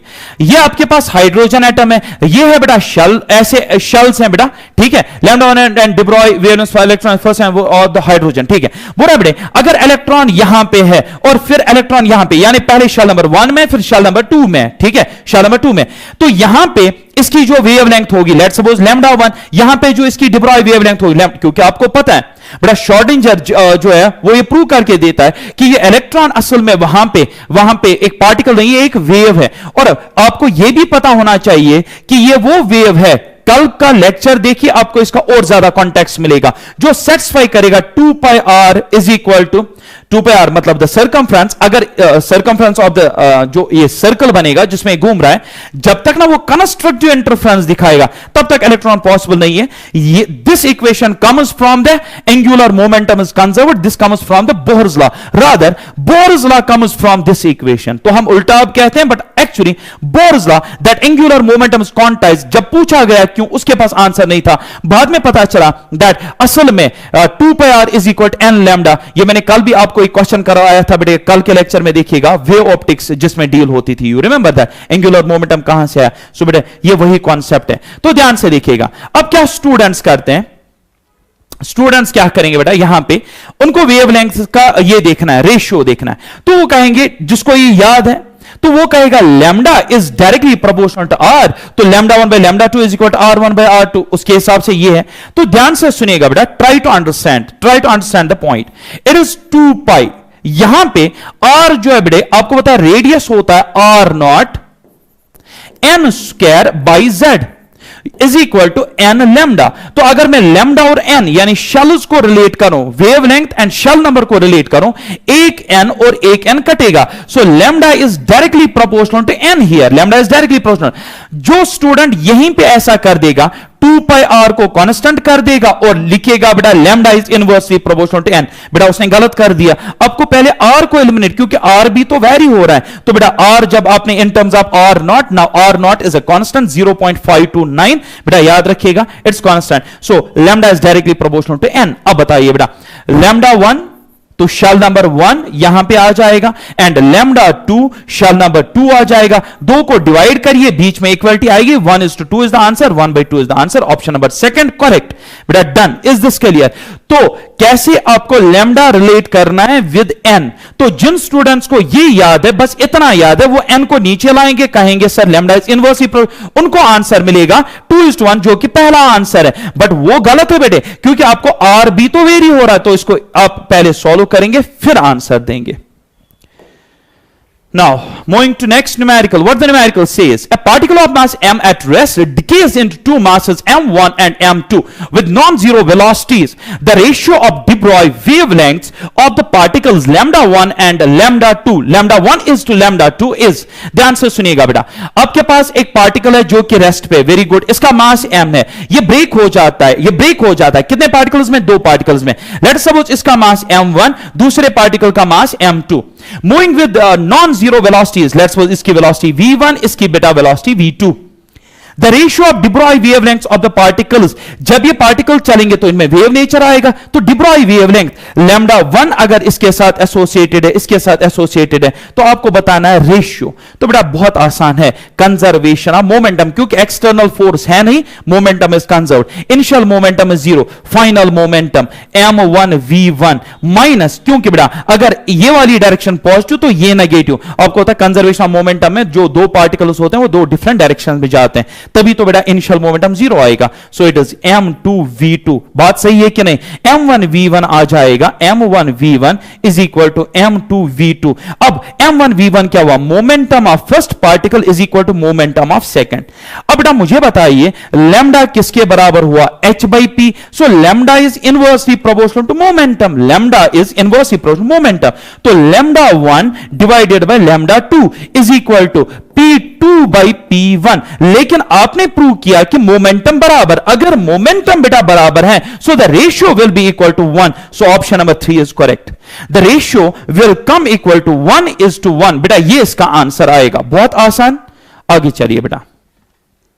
So this is going to be the last question in today's lecture. What the question says, in Davison-Germer experiment an electron beam of 60 electron volts, यहां पे एनर्जी देकर है, कितना देकर है? 60 इलेक्ट्रॉन वोल्ट्स। तो अगर मैं कहूं एक्सेलरेटिंग पोटेंशियल कितना है, तो आप कहेंगे बेटा 60 वोल्ट्स, क्योंकि वोल्ट्स को जब ई से मल्टीप्लाई करिएगा तो तभी तो एनर्जी मिलती है, तो 60 वोल्ट्स का एक्सेलरेटिंग पोटेंशियल है। आगे चलिए बेटा, falls normally on the surface of the crystal, तो बेटा ये क्रिस्टल है, ये क्रिस्टल के एटम्स है, लेट्स सपोज, और ये उसमें बेटा इंटरप्लेन्स में दिखा रहा हूं, मतलब उसके जो शीट्स हैं बेटा वो मैं दिखा, this is plane number 1, this plane number 2 and ऐसे। अब क्या हो रहा है बेटे, यहां पे ये नॉर्मली इंसिडेंट हो रहा है, ये जो रेडिएशन है बेटा ये नॉर्मली इंसिडेंट हो रही है, और क्या हो रही है फिर then it gets deflected, then it gets deflected. अच्छा ऐसे यहां पे लिख के, and maximum intensity is obtained at an angle of 60 degrees to the direction of incident beam. जो इंसिडेंट बीम है, रिफ्लेक्टेड बीम जब निकला तो एंगल बना बेटे यहां पे 60 डिग्रीज का, यानी ये कौन सा वैल्यू है बेटे? 5 देकर है। द इंटर एटॉमिक डिस्टेंस, इसको बेटा समझिए, inter atomic distance in the latest plane of the crystal is maxima, यहां पे हाईलाइट किया, इंटर एटॉमिक यहां पे हाईलाइट किया, यही दो कीवर्ड्स हैं इसमें। देखिए बेटा दो टाइप्स ऑफ डिस्टेंस होते हैं, एक हुआ इंटरप्लेनर, तो उसको हम स्मॉल डी से रिप्रेजेंट करते हैं, दूसरा हुआ इंटर एटॉमिक, उसको कैपिटल डी से रिप्रेजेंट करते हैं।